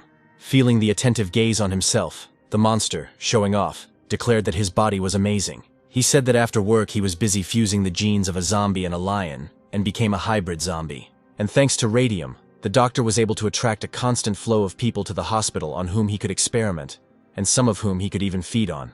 The man believed that those who fell for the ad had only themselves to blame, since in a world with limited resources, medicine cannot be free. James's gaze fell on the jacket that was lying on the floor. He recognized the item as the one that the baby's father had been wearing just recently. Taking a couple of steps towards the hybrid, the guy asked where the girl's family was now. The monster grinned and said that he had eaten them. And at that moment, our hero launched an attack. However, the sickle did no damage, and he realized that the zombie's skin was too thick. Realizing that things were not going well, Mary began shooting at the enemy. However, this didn't work for him either. For a moment, the boys felt hopeless. The former doctor decided to start with the weaker victim and rush towards her. But James jumped forward and demanded that the monster fight him. It was hard to withstand the hybrid's blow, but the young man was able to do this, and also to strike back. Turning around, he ordered Mary to run for help. But the giant did not agree with this, and he declared that no one would get out of here. And then, running around James, he rushed towards the beauty. It seemed like the girl was about to be eaten by a zombie. However, this was contrary to our hero's plans. For his own safety, the protagonist activated the iron bones, and the doctor, who was already anticipating his victory, only achieved the result of breaking his teeth on a person. Fearing for her comrade, Mary still did not run for help. Taking advantage of the enemy's confusion, the guy turned around and ordered the girl to go to a safe place. This time she decided not to slow down and ran for help. James understood that the enemy must have weak points, and they needed to be found as quickly as possible. Activating the skill helped in finding the desired point. The guy realized that he needed to aim at the place hidden under the hair. Swing of the sickle. And the mutant is defeated. The giant gave a lot of spiritual attributes, which could not but please. But then the system notified James that he had received a new title for the end of the world. A new suit was also received, which was immune to fire attacks, corrosion protection, and a 20% damage reduction. A notification has arrived that the hero can now open the supply box. It was the same chest that James had picked up last time but had been unable to open. Curiosity was tearing the guy apart from the inside, and not in vain at all. I received a notification that the medical cabin's functions have been updated, and the ability to create a recovery potion has become available. At that moment, the guys burst into the office and were surprised to find the defeated monster. James ordered his friends to return to the van while he went to get Teresa. Entering his friend's room, the young man first decided to use the medical chamber. He ordered the ability to begin diagnosing the girl. The machine reported detecting memory lapses. As if sensing that she was being studied, Teresa coughed, and the camera reported the start of restoration. And James began to have hope that all this would have a successful outcome. 30 minutes later, the girl opened her eyes. Sitting up in bed, she asked what James was doing there. She became worried and asked what he was doing there and where her father was. The friends saw that the boys had finally come outside. They immediately moved towards the latecomers. Mary wondered how Teresa could recover so quickly.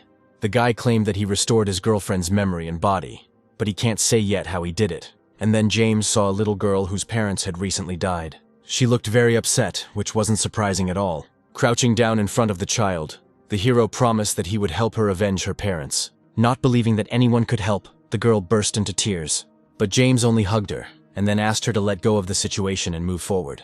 Holding the girl, the hero turned to his friends and said that it was time for them to go get his parents, a distant suburb of James's hometown. After getting out of the car, the guy asked his friends to stay in the car while he looked around. A couple of minutes later, the main character was already in his house, but it was as if the parents had never been here. Once outside, James reported that there was no one inside, and that they should look for clues related to their disappearance. The group decided to split up and look for something separately. While moving along the rooftops, the guy heard cries for help. Looking down, the hero saw a gang of villains accosting a young girl. They threatened the zombie captive if she tried to escape now. And once again, the hero decided to act as a savior. It was not difficult for James to disperse the insolent people. Looking at the stranger with fear, the girl thanked the guy for his help. The young man showed a photograph of his parents and asked whether the bandit's victim had seen them, to which he received a negative answer. This upset the guy, as he had been relying on the local residents' knowledge. But then the girl said that she knew where to find those who lived here. Hope was revived in James's soul, and he turned back. The stranger said that a group of people had recently arrived here and taken all the survivors from the area. It turned out that people had occupied the Herbal Garden Hotel on the seashore and established their headquarters in its center. The guy immediately set off on his way. Eric and Tobias were standing outside the hotel, looking at an advertisement with a beauty. The man asked the fat man if the boss's parents might be there. As if enchanted, Eric suggested going inside and examining everything inside. Suddenly, something landed behind the former bandits. In the next moment, the men were captured. Looking up, they saw a woman. Feeling the attention on herself, the stranger asked where the other two people had come from. Eric realized that another telepath was standing in front of them. He tried to convince the beauty that he would not harm her and asked her to let him go. But the woman said that she didn't have enough slaves, and 2 strong men would be perfect for the role. And then, using her skills, the bandit knocked our heroes unconscious. Suddenly, people in black appeared behind her, immediately grabbed the guys and carried them away somewhere. Barn. 2 people looked closely at the newcomers and wondered what this meant for them. The woman said that they were safe here and that was good, but then people intervened in their conversation. The man demanded that the old people pay 5 willow coins. Ethan Garden said they've already paid for this week, but this only angered the bandit, and he shouted that he was demanding money for last week. A young girl stood up to defend the old man and asked the villain to stop torturing people. The beauty promised that she would pay for the old people from her own money. The man grinned and agreed to the proposal, and then he clarified that it would be necessary to add 1 more service to the money. But when the girl refused him, the scoundrel lost his temper and hit her in the face. Meanwhile, Eric and Tobias began to come to their senses. The boys couldn't figure out where they were. The defender fell to the ground, and the couple, fearing for her life, promised to pay the coins themselves. Amelia turned to Olivia and said that she was fine, and then said that if James had been there, everything would have been different. Hearing the familiar name, the impudent guy laughed and said that the fat kid couldn't do anything. And then the 2 captives realized that the boss's parents were in front of them. The bandit approached the girl and grabbed her tightly by the hair. Eric couldn't stand this and demanded that they stop bullying the weaker sex. The pervert ordered his guards to teach the arrogant newcomer a lesson. Taking advantage of the fact that the men were tied up and unable to fight back, local strongmen began to beat them.